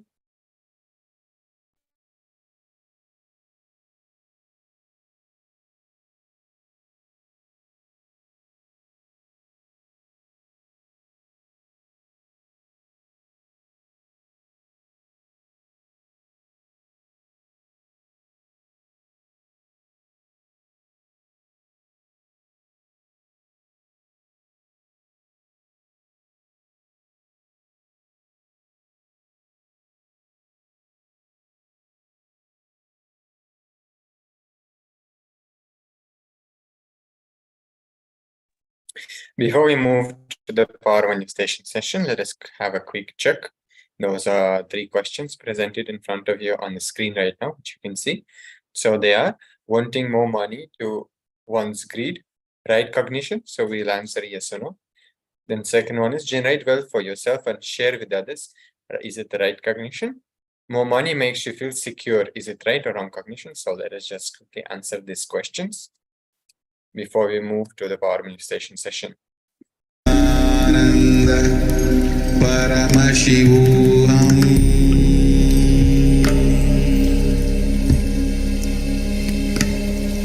Om Nithyananda Paramashivoham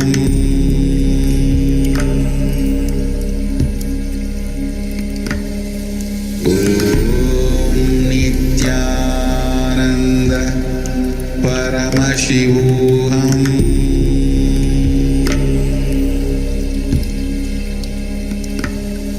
Om Nithyananda Paramashivoham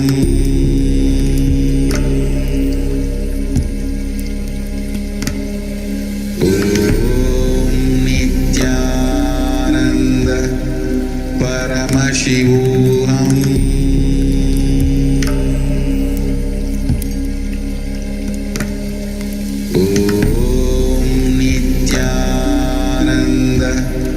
Paramashivoham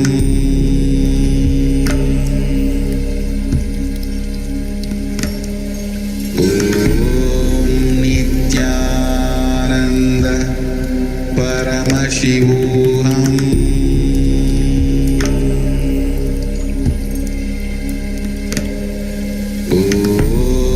Nithyananda Paramashivoham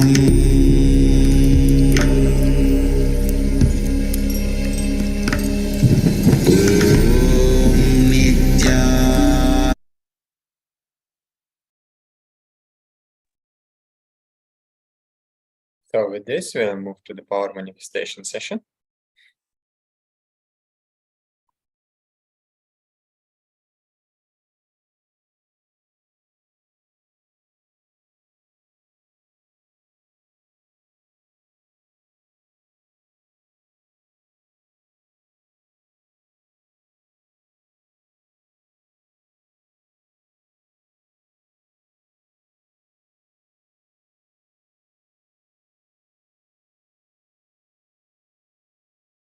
So we'll be manifesting the power of Ashtamaha siddhis.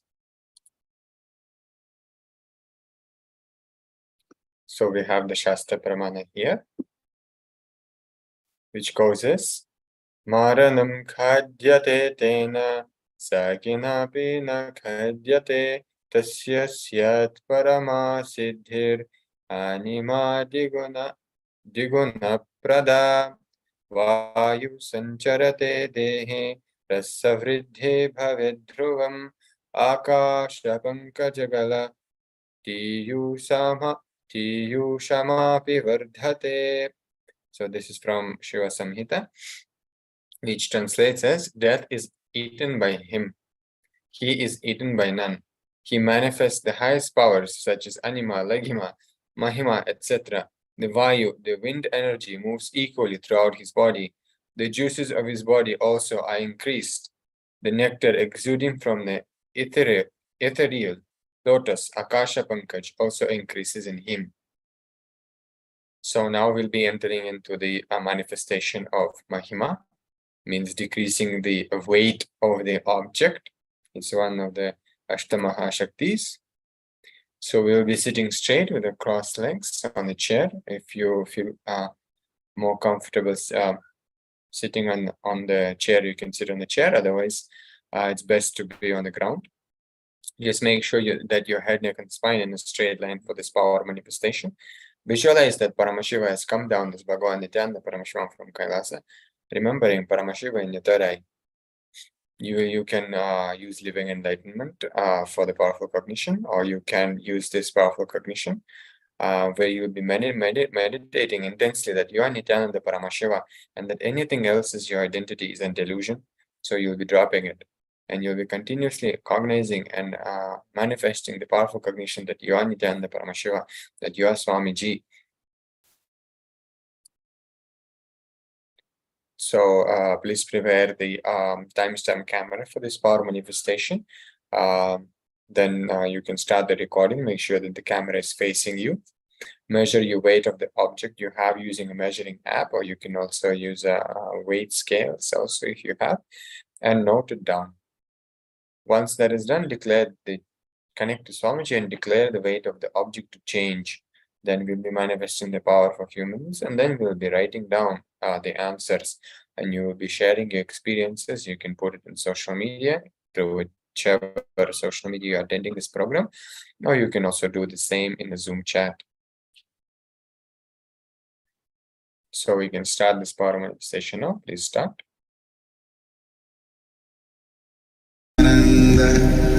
Paramashivoham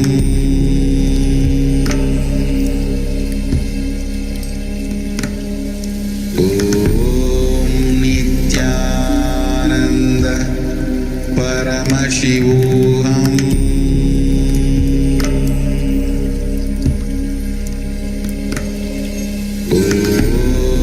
Nithyananda Paramashivoham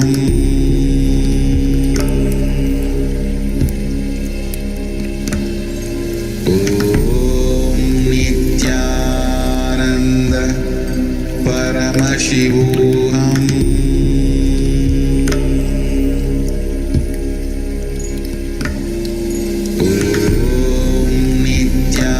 Nithyananda Paramashivoham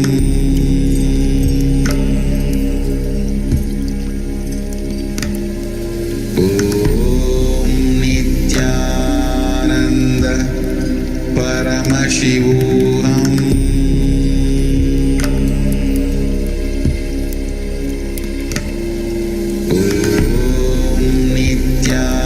Nithyananda Paramashivoham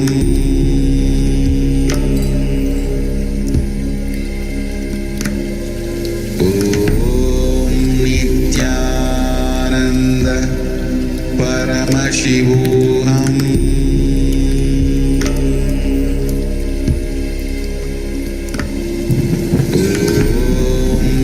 Nithyananda Paramashivoham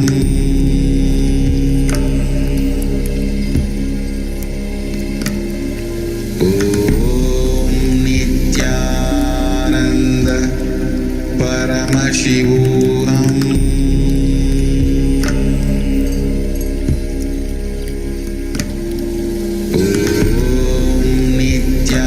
Nithyananda Paramashivoham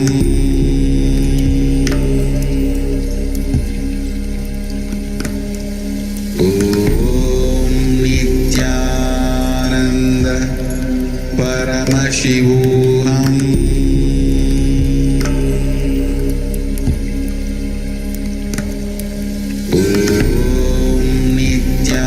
Nithyananda Paramashivoham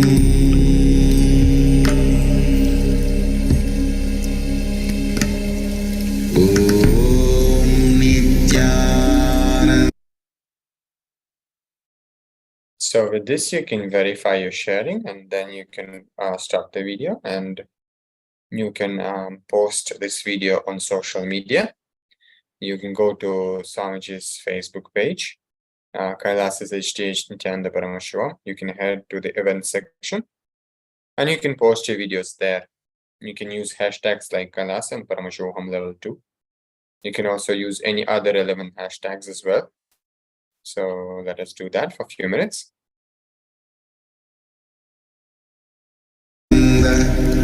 Paramashivoham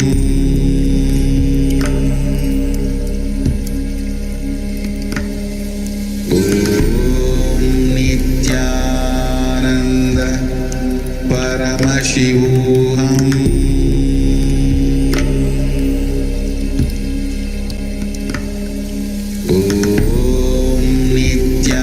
Nithyananda Paramashivoham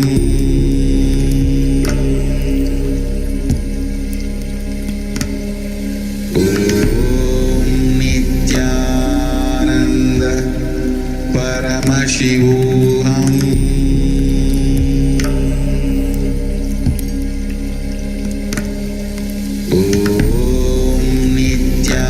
Nithyananda Paramashivoham Nithyananda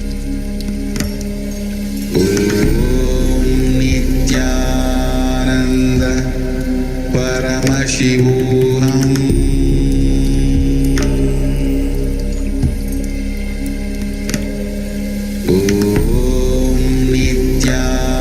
Nithyananda Paramashivoham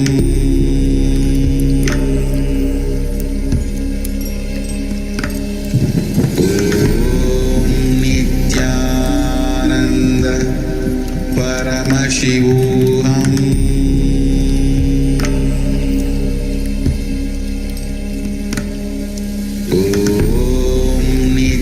Nithyananda Paramashivoham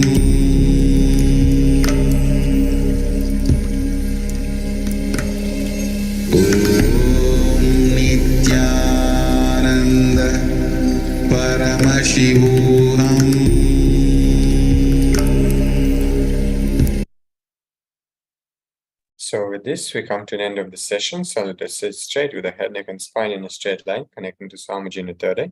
We'll keep our hands in the Panjali Mudra in front of our heart center. So when we conclude with the Purna mantra. Om Purnamadav Purnamidam Purnat Purnamudachyate Purnasya Purnamadaya Purnamevavashishyate Om Shanti Shanti Shanti Hari Om Tat Sat Sarvam Bhagavat Shri Nithyananda Paramashiva Paduka Arpanamastu Om Nithyanandam. Yes, so please stay connected. We'll be resuming the we'll be continuing the next session in a few minutes.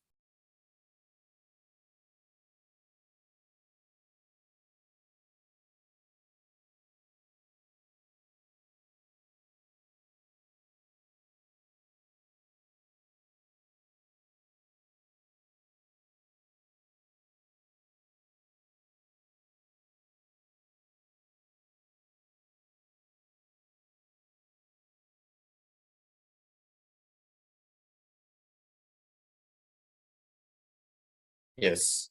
So this session, we're going to be looking into the secrets of creating wealth the Vedic way. So let us sit straight with the head, neck, and spine in a straight line, connecting to Swamiji. Remembering him in our third eye. Nithyanandam Paramasukhadam Kevalam Jnanamurtim Dandvaditam Gaganasadrisham Tattvamasya Dilaksham Ekam Nityam Vimalamachalam Sarvadi Sakshi Bhutam Bhavaditam Trigunarahitam Sadgurum Tam Namami. Yes.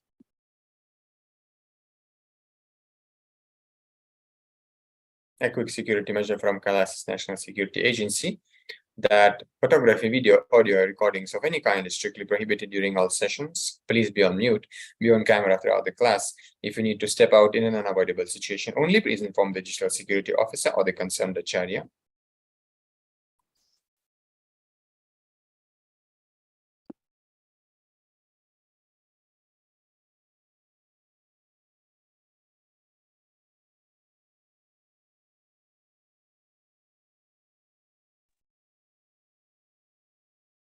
So wealth can be equated to the life energy you express. Life can be equated to two things. One, the ability to achieve what you want in the inner and outer world, or just getting stuck in both of the worlds. A straight equation, wealth is equals life energy we express. So how much ever life energy we express through our body, that much wealth we're going to generate in our life. A normal man has wealth as the first priority in life. If you do not have wealth, don't blame anybody. Just you are not expressing that life energy through you. Life energy is not happening in you. Well, see, wealth itself is not wrong. Your concept about wealth, if it is correct and proper, not only it will not be wrong, it will be right. There are some few basic concepts about wealth. When a man decides to create wealth, not steal, understand, not steal wealth, you will have wealth and the great fulfillment you lived. And your whole energy will be towards the creation, not destroying others. Who are interested in destroying, see, the fellows who are interested in destroying others, going after people, harassing them, they are completely dull and dead. In their very consciousness, they are very poor. The consciousness, attitude which works towards creating wealth. And creating wealth makes you non-violent. Creating wealth brings tremendous interest in life. Now let us see into a very interesting question. Why in an incarnation, a Paramahamsa, an avatar, should talk about wealth? Why a sannyasi should talk about wealth? And Swamiji beautifully says that only he can talk about wealth because he has gone beyond wealth. So whenever we go beyond something, whenever we go to move to a different dimension of existence, whatever is, below that, we become aware of that completely, and we become qualified to, speak because we know all the deeper secrets about that. Only a man who cannot be made wealthy by wealth has a right to talk all the secrets about wealth. Yes. So the person, the being who is completely unaffected whether he has or he doesn't have wealth. The person who's completely established in that Advaitic space, only he can speak about wealth. Those methods of grabbing, stealing, robbing is wrong. So the wealth itself is not wrong, but the way you get it, if you get it by grabbing, stealing, or robbing, that is a sin. If you are grabbing from others without contributing anything, that is a sin. So creating wealth is intrinsic part of our life. Krishna says very beautifully in Gita, Gahana karmano gatihi, which translates as the universe by its very nature works, works, and works. If you have at least the goal of creating wealth, you will be creative. Your energy will be channeled properly. The first priority should be in the life for moksha or enlightenment. Till that happens, the second priority can be creating wealth. Understand, not grabbing or robbing or stealing, creating wealth. Anything else is a third priority. First, remove the guilt about wealth from your inner space. So the first thing for us to start manifesting wealth is to remove the guilt from our inner space about the wealth. Second thing, understand the expression of life through you is equivalent to the wealth you create, not grab you create. So consistently, Bhagavan is emphasizing on wealth being created, being manifested, and not grabbed or stolen or in any other rightful way. Life, energy, expression, and wealth is one and the same. Seekers always justify their poverty as their spiritual quality and innocence. If you want to create wealth and not wealthy, if you have a greed for the wealth or a desire for wealth and not wealthy, be very clear, you are not a seeker, you are a seeker. Something is seriously wrong in you. See, wealth itself is not a problem. Person who's having guilt of having means person who has guilt of having the wealth, and person who's having guilt because he doesn't have wealth, both are very big sickness. Many of these rich men carry a deep guilt imposed on them by society, live a very miserable life. Having the desire to have wealth, not having it, but given a valid reason why they are not having it, this is also another important slave mentality. Because you are scared of life, you back out from life.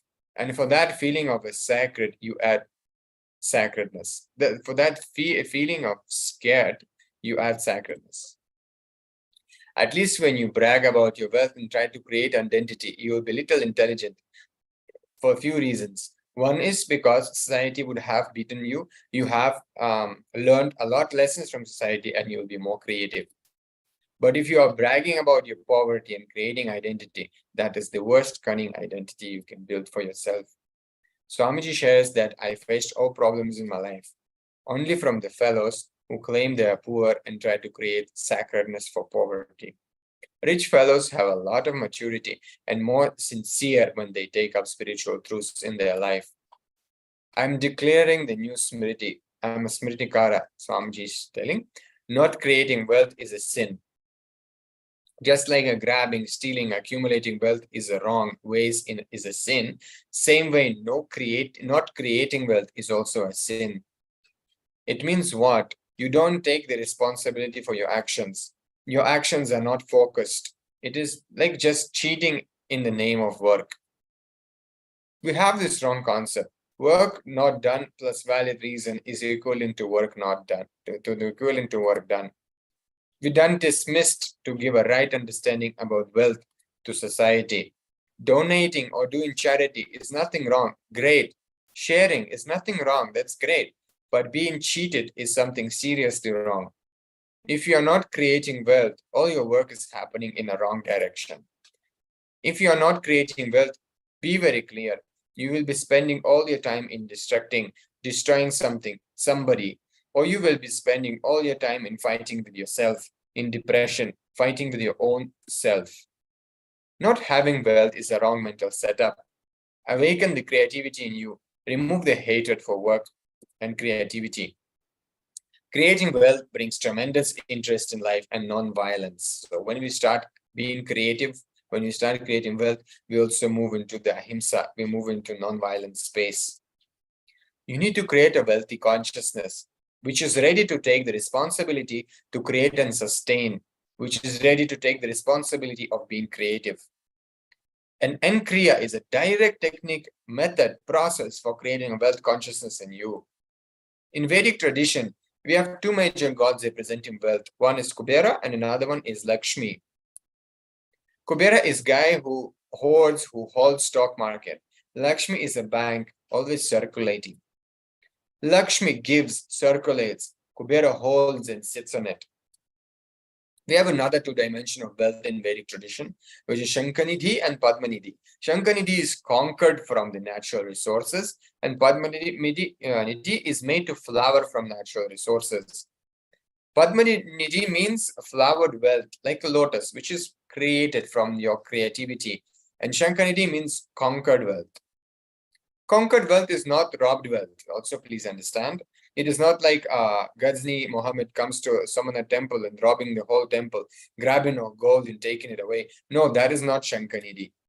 In the Vedic tradition, creating has two systems, Shankanidhi and Padmanidhi. And sustenance also has two systems, Kubera and Lakshmi. And an enlightened man creates and maintains wealth without being touched, but it is created and shared with the whole world. One technique to create the wealthy consciousness in you is, which makes you take the responsibility for your life. So with this, we come to an end of this session. We'll have a 10-minute Vakyartha Siddhas exercise, where we'll be declaring the higher possibility that we are the seed. So that we are the seed, we are not the end product, and that we can create the wealth that we want.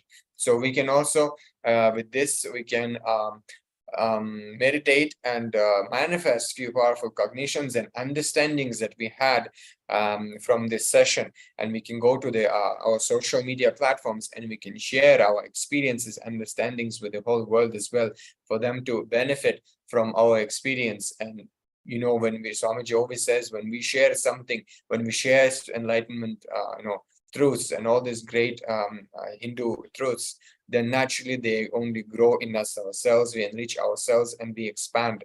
So for that very reason, let us do this sincerely. So you can start the exercise. You can use the hashtags like KAILASA, Paramashivoham Nithyananda, and also any other hashtags that you feel are applicable here. So let us spend 10 minutes on this exercise. We can start now.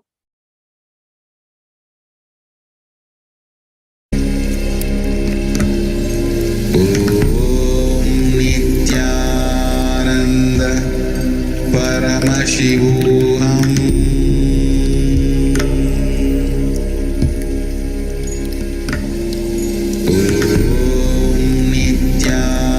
Nithyananda Paramashivoham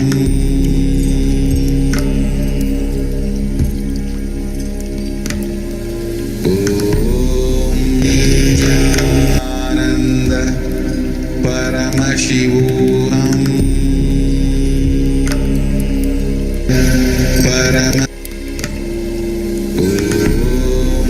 Not be wrong, Nithyananda Paramashivoham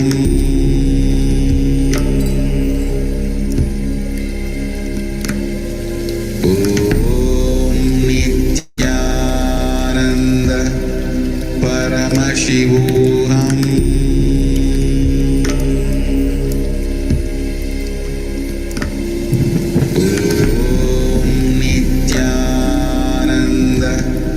Paramashivoham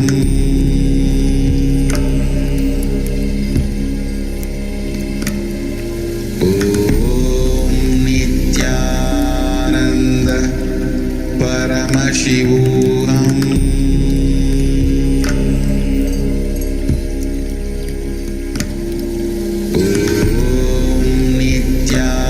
Nithyananda Paramashivoham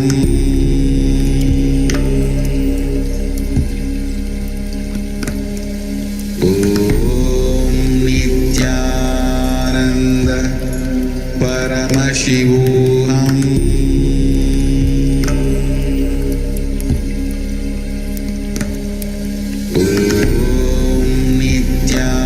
Nithyananda Paramashivoham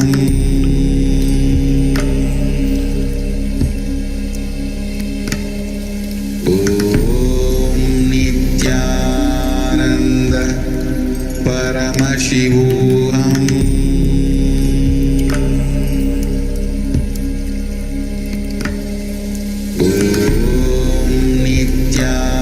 Nithyananda Paramashivoham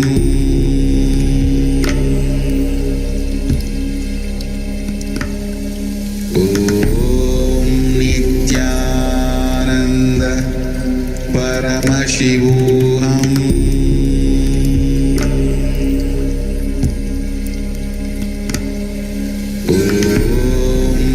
Nithyananda Paramashivoham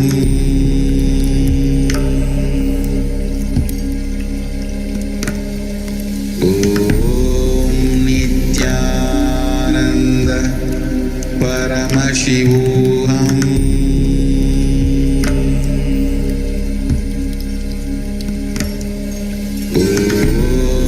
Nithyananda Paramashivoham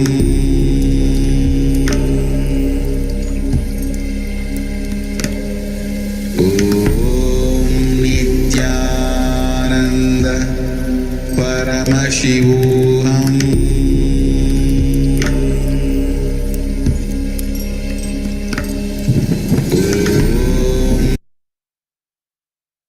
Yes, so with this we come to an end of this session. So let us straighten the head, neck, and spine in a straight line, connecting to Swamiji in our third eye, remembering him in our third eye, and we'll be chanting the Purna mantra. Om Purnamadah Purnamidam Purnat Purnamudachyate Purnasya Purnamadaya Purnamevavashishyate Om Shanti Shanti Shanti Harihi Om Tat Sat Sarvam Bhagavat Shri Nithyananda Paramashiva Paduka Arpanamastu Om Nithyanandam. Yes, so please stay connected. We'll be resuming the sessions immediately. We'll be starting the next session now.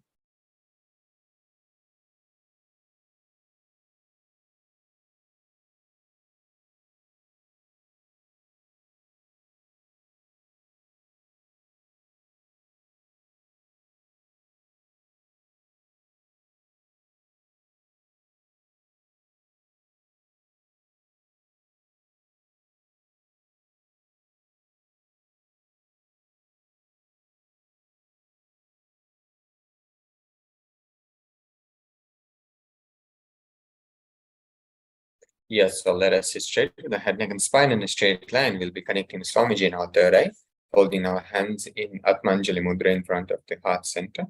And we'll be chanting Sadguru Vandanam, inviting Swamiji's presence and his blessings. Nithyanandam Paramasukadam Kevalam Jnanamurtim Dvandvadidam Gagana Sadrusham Tatvamasyadhilaksham Ekam Nityam Vimalamachalam Sarvadi Sakshibhutam Bhavatitam Trigunarhitam Sadgurum Tam Namami.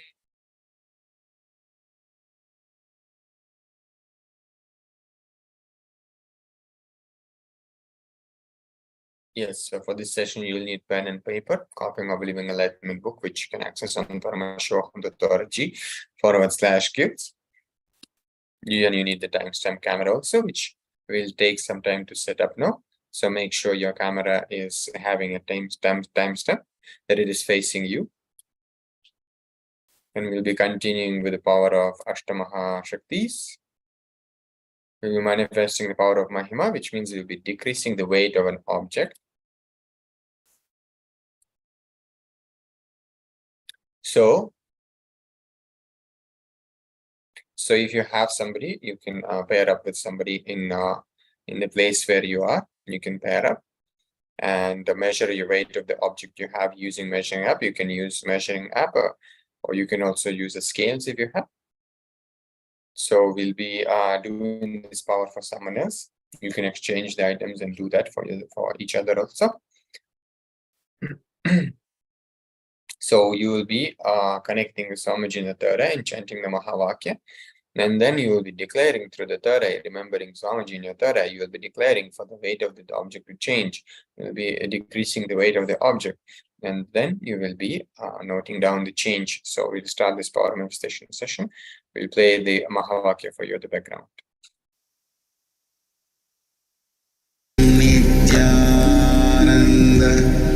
Paramashivoham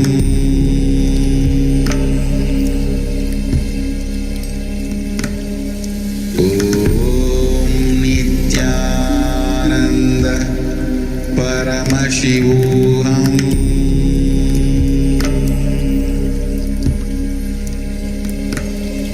Om Nithyananda Paramashivoham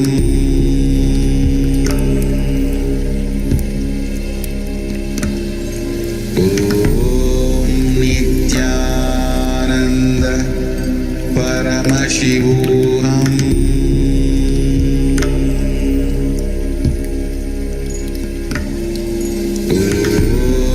Nithyananda Paramashivoham Om Nithyananda Paramashivoham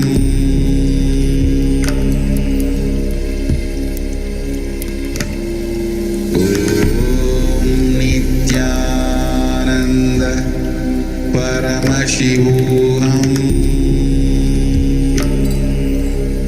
Paramashivoham Om Nithyananda Paramashivoham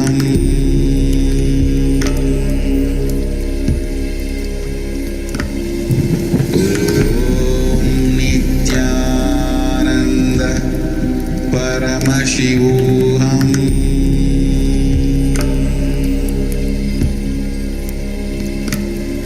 Om Nithyananda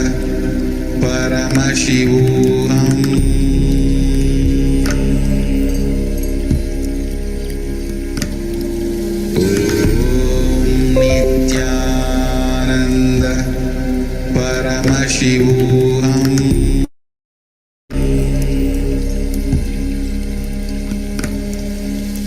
Om Nithyananda Paramashivoham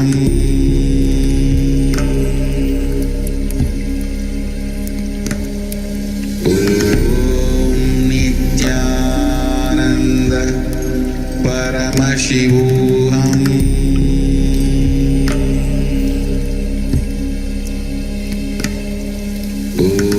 Om Nithyananda Paramashivoham Om Nithyananda Paramashivoham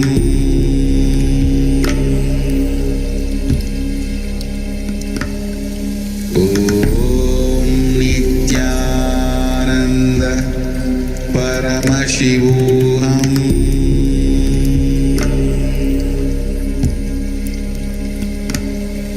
Om Nithyananda Paramashivoham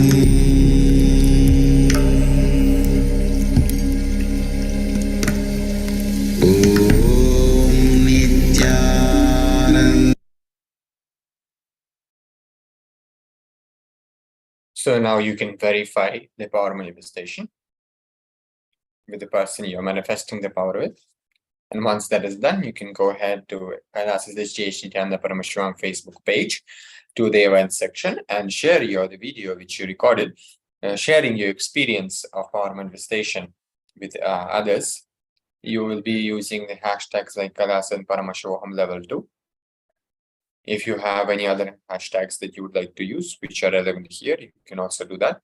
So let us spend a few minutes in doing this exercise. Paramashivoham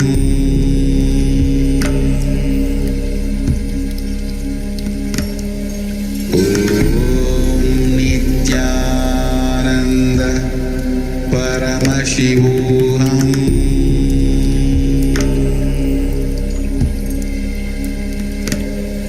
Om Nithyananda Paramashivoham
Paramashivoham.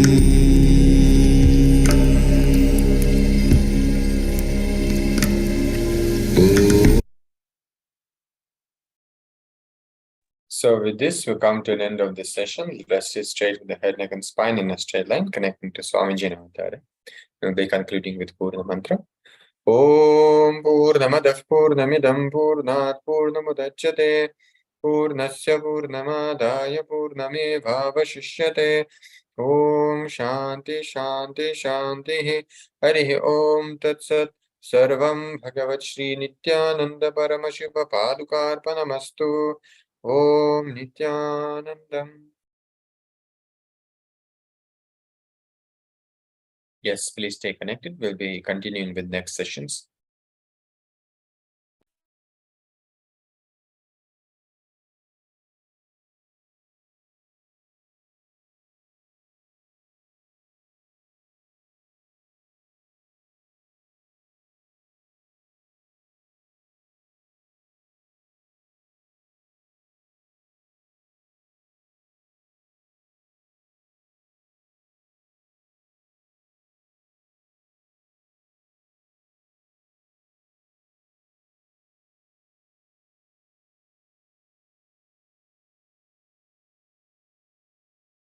Yes, so we are starting with the next session. So let us sit straight with the head, neck, and spine in a straight line, connecting to Swamiji Navatara. We'll be chanting the Sadguru Vandanam. Nithyanandam Paramasukhadam Kevalam Jnanamurtim Dvandvatitam Gagana Sudrusham Tattvamasya Dilaksham Ekam Nityam Vimalamachalam Sarvadi Sakshi Bhutam Bhavatitam Trigunarahitam Sadgurum Tam Namami.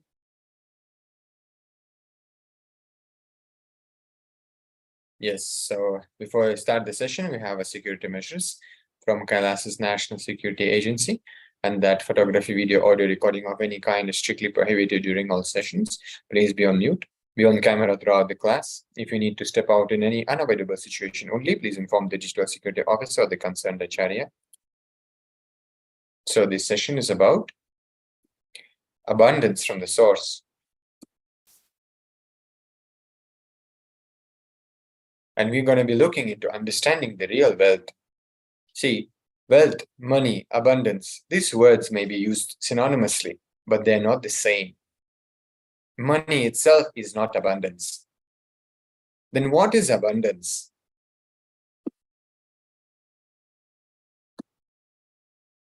Abundance is overflowing ecstasy, confidence in you that you can exist.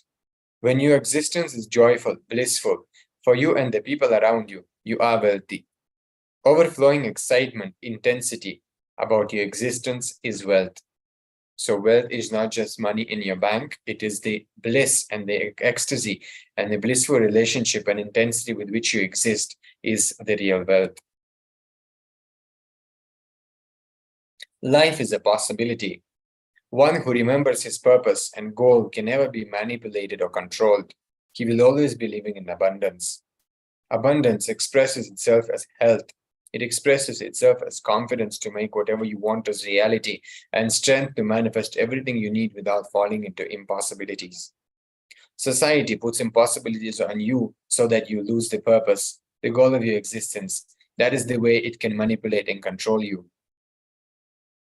And we have a Shastra Pramana, the sutra from Spandakarika, which expands the Shiva Sutras. It goes as Didrakshyeva sarvathan yada vyapya va tishtate tada kim bahunoktena swayameva botsayate. Which translates as, it is highest possibility for a living being that he has the power to seek and manifest anything, to see and experience anything she wills. The secret to this is in experiencing the oneness with Paramashiva, who is existing in all objects, occurrences, as the primary cause. And we have the video from the Supreme Pontiff of Hinduism himself on the abundance from the source, and also gifting us and sharing with us all the powerful cognitions that will help us to manifest the wealth in our lives in all its different dimensions.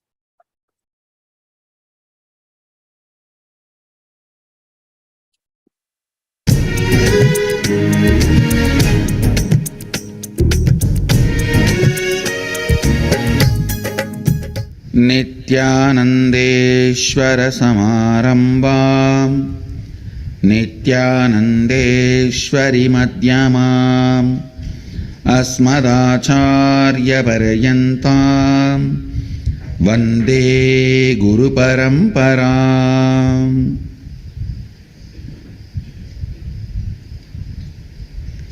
I welcome all of you with my love and respects.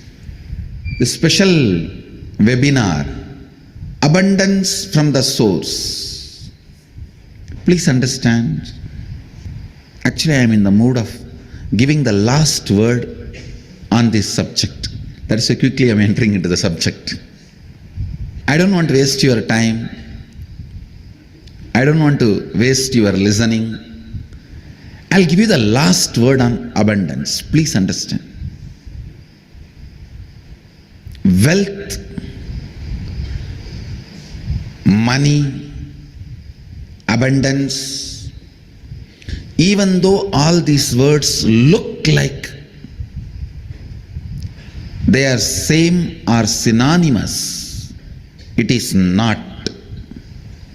Please understand, money is directly controlled, manipulated by few people who keep that concept alive. When brilliantly, intelligently, few people play with your greed and sell you some concepts and make you work for those ideas, that is money. Money is not abundance. I am not saying for abundance money is not required, but I am saying money itself is not abundance. Please understand. Abundance is overflowing ecstasy, confidence in you that you can exist, your existence is joyful, blissful for you and the people around you. Please understand. It may be looking very mystical.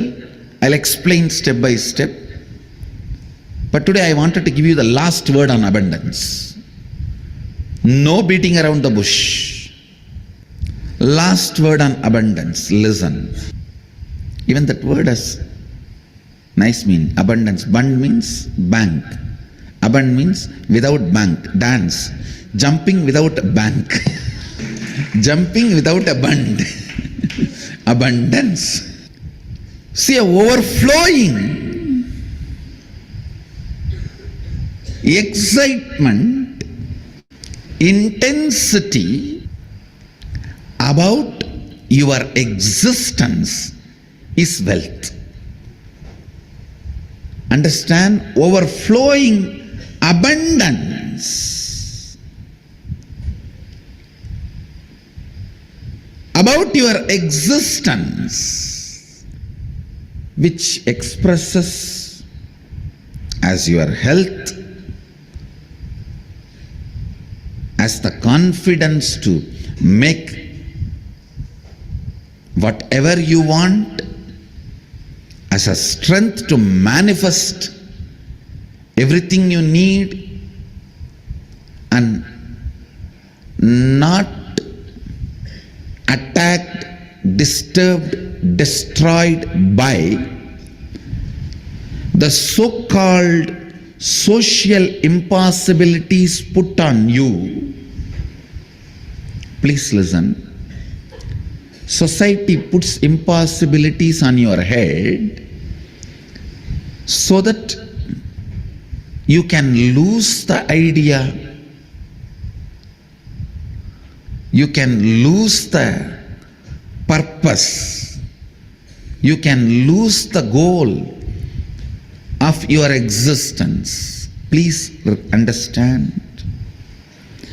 Man who remembers his purpose and goal can never be manipulated or controlled. He will always be living in abundance. If you want to enslave somebody, first thing you have to make him forget his goal. Yesterday we were having Ashramites meeting. I was telling, the man who remembers his goal is the wealthiest man in the world. He is the most wealthiest man because continuous remembrance will create an ability to manifest. Some of the basic truths about abundance need to be internalized. Please understand. The real abundance is awakened feeling. That's the essence. Experiencing awakened feeling physically, mentally, in the muscle memory level, biomemory level, and bioenergy level. Experiencing awakening is abundance.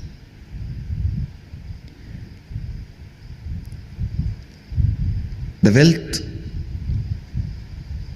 huge properties you accumulated in your dream, will you call that as abundance or waking state as abundance? Even if you experience so-called poverty, waking state is the abundance. And same way, the huge wealth you acquire in this waking state, an awakened state. If you see, awakened state is abundance. Everything you accumulated in this waking state and in the dream state is one and the same. Please understand. Ultimately, the huge money you acquired in the dream state doesn't save you even from a small pain of an airline crack. You may have medical care, but the pain is a pain is a pain. Please listen. With these examples, I am not saying don't make money. I am saying don't believe the ideology of money. When you go to a mall, you need to swipe your credit card. It needs to show balance. I am not saying don't make money, but the ideology you have been taught, why you should make money, that context is wrong. You sell your health to get the wealth, and then you go on spending your wealth to gain the health back. The idea, the concept with which the wealth is generated, you have been asked to work, is wrong. Doubt that. How you feel. Actually, this was told to me by my guru. If you feel every rupee added to you makes you more rich, you should feel much more richer by every long breath added to you. Every long breath, the energy it awakens in you, energy it radiates through you, is equivalent to every rupee accumulate. He told in the sense of that the Kundalini energy which is functioning in your system is more important than wealth. Let me explain more detail. Please understand. Poverty is nothing but deciding to live without finding solution for your problem. Somebody came to meet me. The person knows all his problems. Almost 6-7 hours we were discussing only his problems. He himself says, I am not interested in solutions, Swamiji. I told, be aware of negative people. They will find a solution for they will find a problem for every solution. See, if you go to a positive person, he will find solution for every problem. If you talk to negative people, they will find a problem for every solution. And still, after talking to negative people for hours, if you are not drained, you are an incarnation. Poverty means knowing your problem, does not want to solve it. Richness means constantly being alive. Please understand, being alive is enough. You will not tolerate the existence of conflict and confusion and dilemma. All I am requesting you to get out of poverty is just increase the number of your waking hours. Nothing else. Reduce the tiredness and boredom. The time you worship Nidra Devi puja, reduce that time, that's all. Increase the number of waking hours, I tell you, because by your nature you cannot survive with dilemma and conflict. You will start finding solution. You will push yourself towards the solution. You won't keep quiet. The meekness, weakness in thinking through about your existential problems is poverty. Listen, meekness and weakness about thinking through in your existential problems is poverty.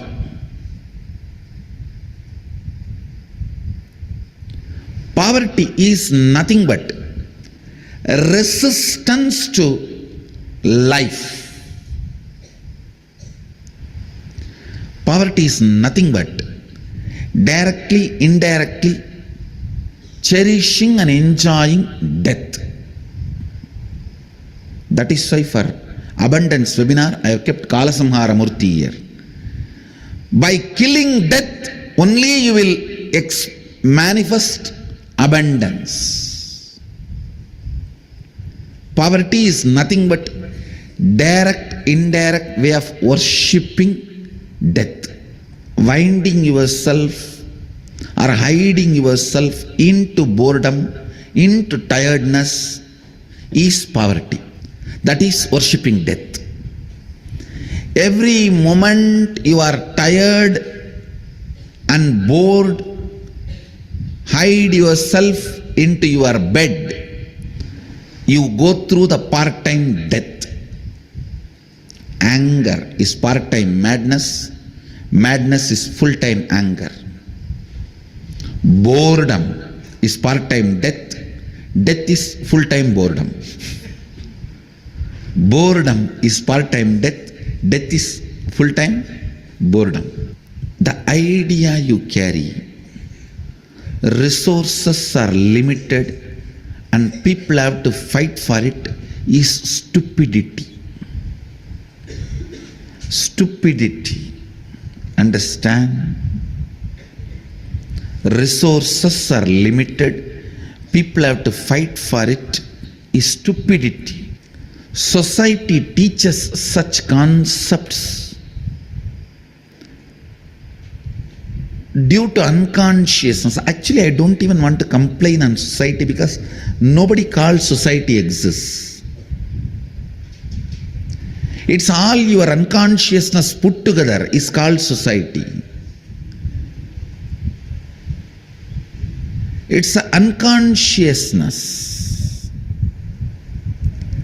Tiredness and boredom of all of you is put together is society. I tell you, being content is the most stupid word people use to hide their hypocrisy. Being in completion is different, being content is different.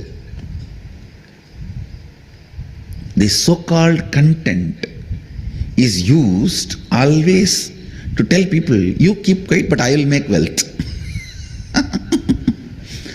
That's the biggest social hypocrisy.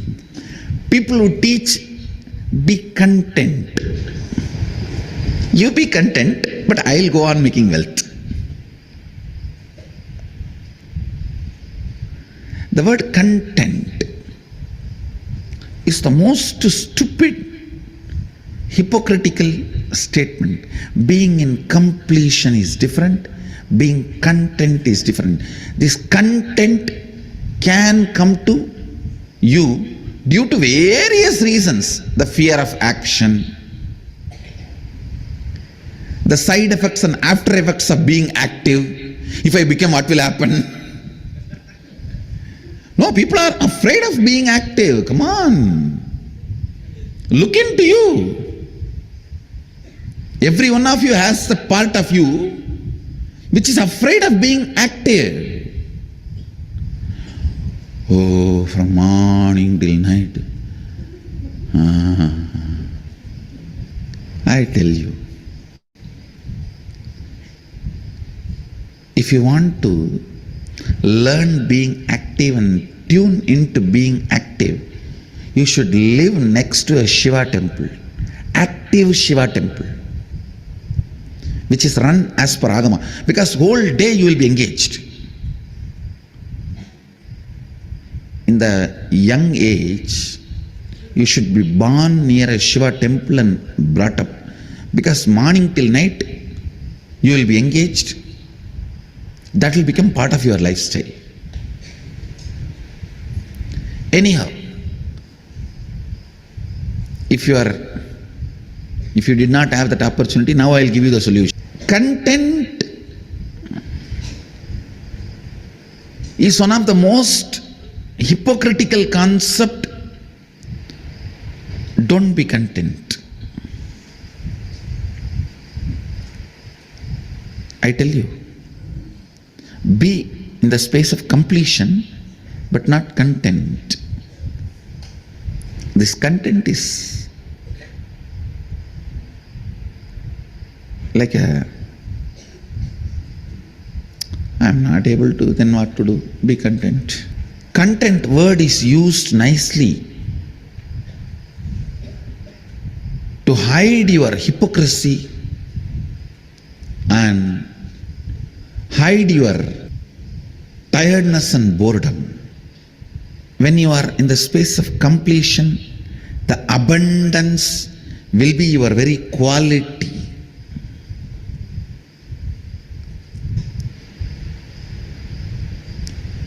When you are content, it is not necessary. The feeling abundance will be your quality.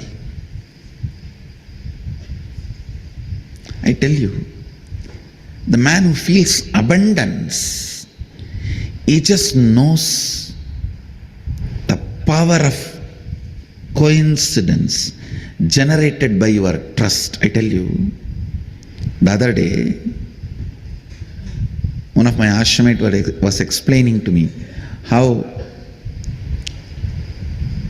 another ashramite is feeling that whatever she wants, Swamiji will fulfill it, and he is fulfilling. I told her, this trust, and due to this trust, the power of coincidence happening around her is the greatest wealth can happen to a human being. Understand that trust, completion, you generate within you.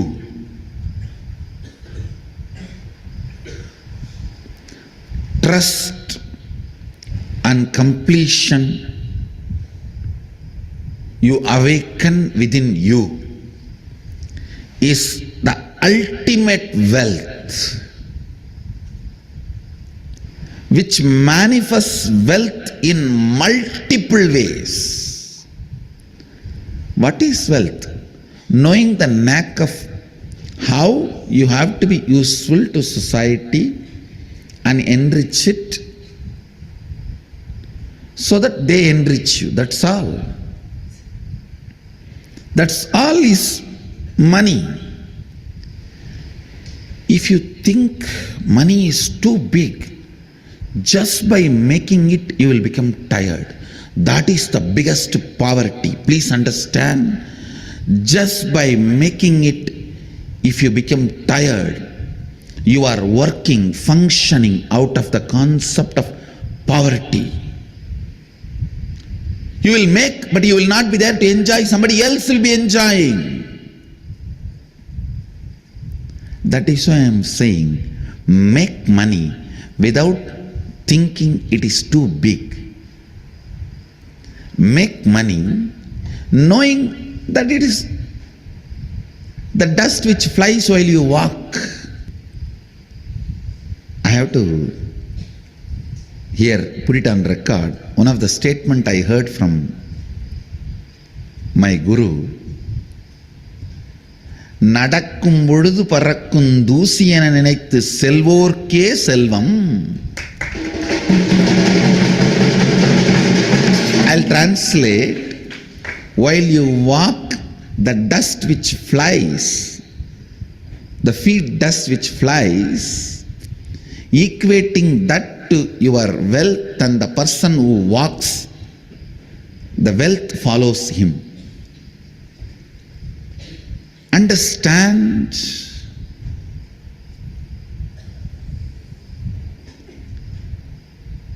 The powerfulness you demonstrate, the powerfulness you carry in your thinking, in your feeling, in your words, in your action, the side effect of it is wealth. The side effect of it is wealth. The moment you think wealth is important, you will become tired by achieving it.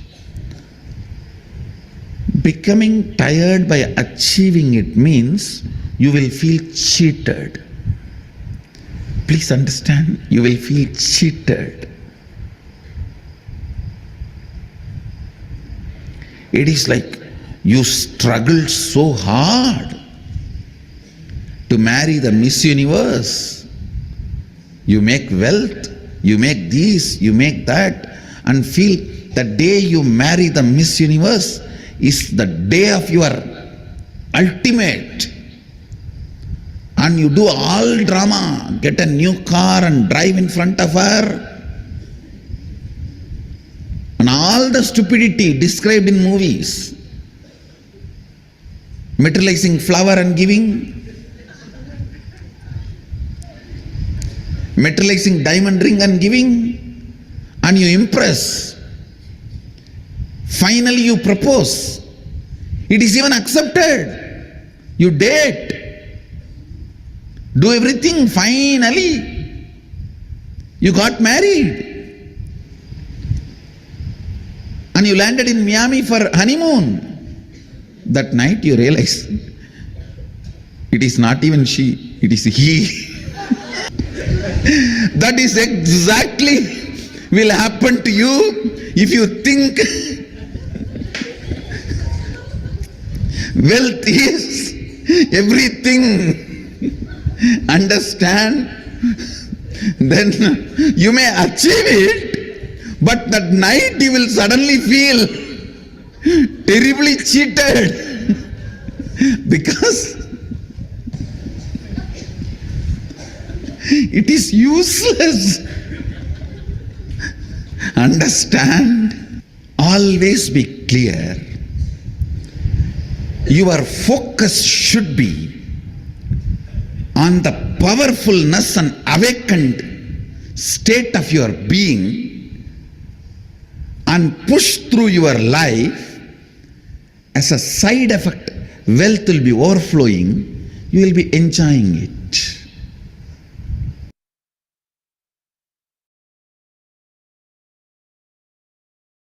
Yes, so with this, we'll continue with the session.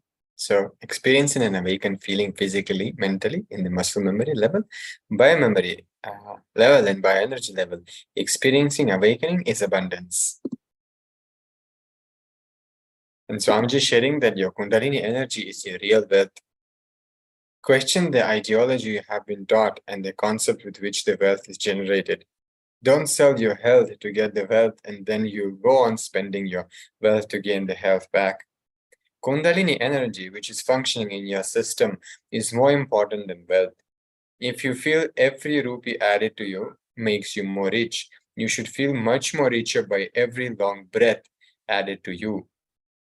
First step in abundance is yoga and the long breath. Every long breath awakens energy in you. The energy radiates through you is equivalent to every rupee you accumulate. So here Swamiji is giving a beautiful technique for creating abundance in your life. Richness means constantly being alive. Being alive is enough. You will not tolerate the existence of conflict and confusion and dilemma. Poverty is nothing but resistance to life. Poverty is deciding to live without finding solution for your problem. The weakness is the thinking through your existential problems creates poverty. Winding yourself or hiding yourself into boredom, into tiredness is poverty. Now let us look into the secrets of manifesting the wealth. Increase the number of waking hours. Learn to be constantly active. Reduce the tiredness and boredom. The enemy is that part of you which is afraid of being active. How Swamiji said, oh, from morning till night. When we have that feeling is when we're working for the poverty. And we have a fear of being active. And be complete and not content. Content can be a hypocritical quality. If you are not able to do, then you just try to be content. It is something used to hide your hypocrisy and hide your tiredness and boredom. When you're in the space of completion, the abundance will be your very quality. You'll create the right coincidence and attract wealth through your trust. And another key for manifesting the wealth is to awaken the Kundalini. The source of abundance is your bioenergy, the Kundalini energy. Let your focus be on the powerfulness and completion, awakening of your biomemory, the Kundalini Shakti, strength. Through powerfulness and awakened state of your being, push through your life. As a side effect, wealth will be overflowing and you will be enjoying it. If you think money is too big, just by making it, you will become tired. Make money without thinking it is too big. Make money knowing that it is the dust at your feet. Abundance is within. Abundance is always experience. Wealth is manifestation. Man who makes wealth as a side effect of this existence is rich. Man who makes wealth as the main purpose of his life will be cheated. When you have this understanding that abundance is an expression, you can even enjoy the billions. Otherwise, even with the billions, you will be having insecurities.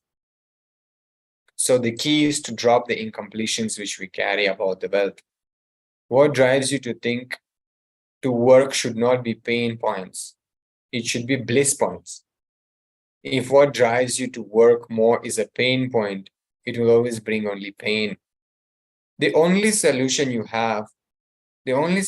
to have abundance in life, go deeper into your muscle memory, remove this tiredness, life negative patterns, go into your biomemory, remove this life negative cognitions. Drop the incompletions you have stored against abundance. And another amazing key to manifesting the abundance is the power of the third eye, to which the Supreme Pontiff of Hinduism initiates all of us, all of his disciples and devotees. Third eye awakening can powerfully make you abundant. Just sit with your third eye and look into your life. What all are the ways you can manifest wealth to fulfill your plans and align yourself? Third eye is the biggest gift you can use in 1,000 ways to manifest abundance in your life.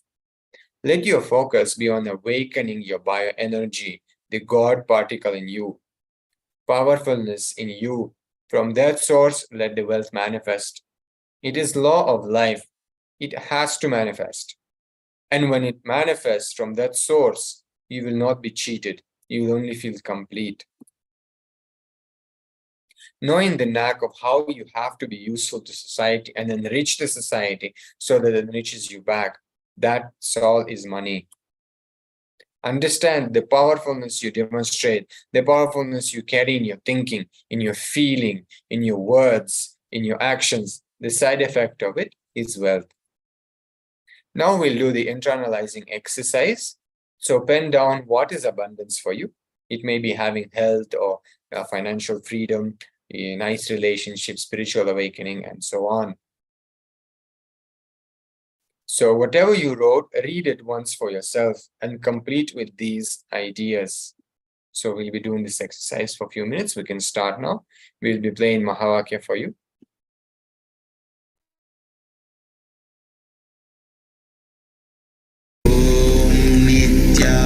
Nithyananda Paramashivoham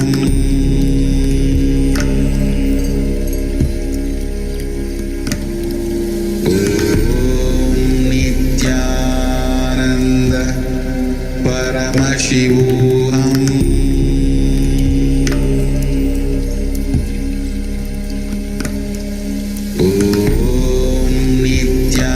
Nithyananda Paramashivoham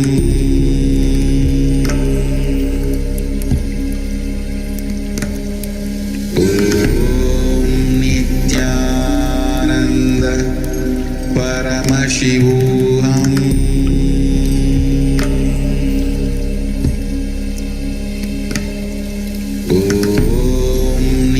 Nithyananda Paramashivoham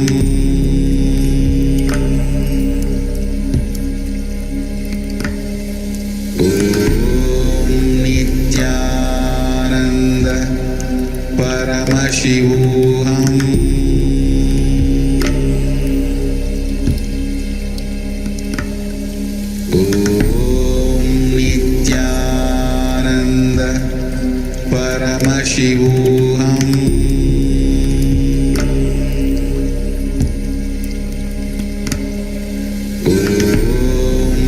Nithyananda Paramashivoham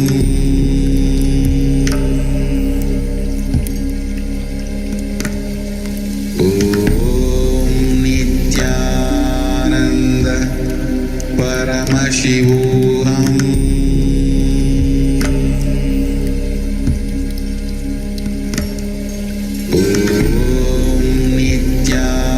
Nithyananda Paramashivoham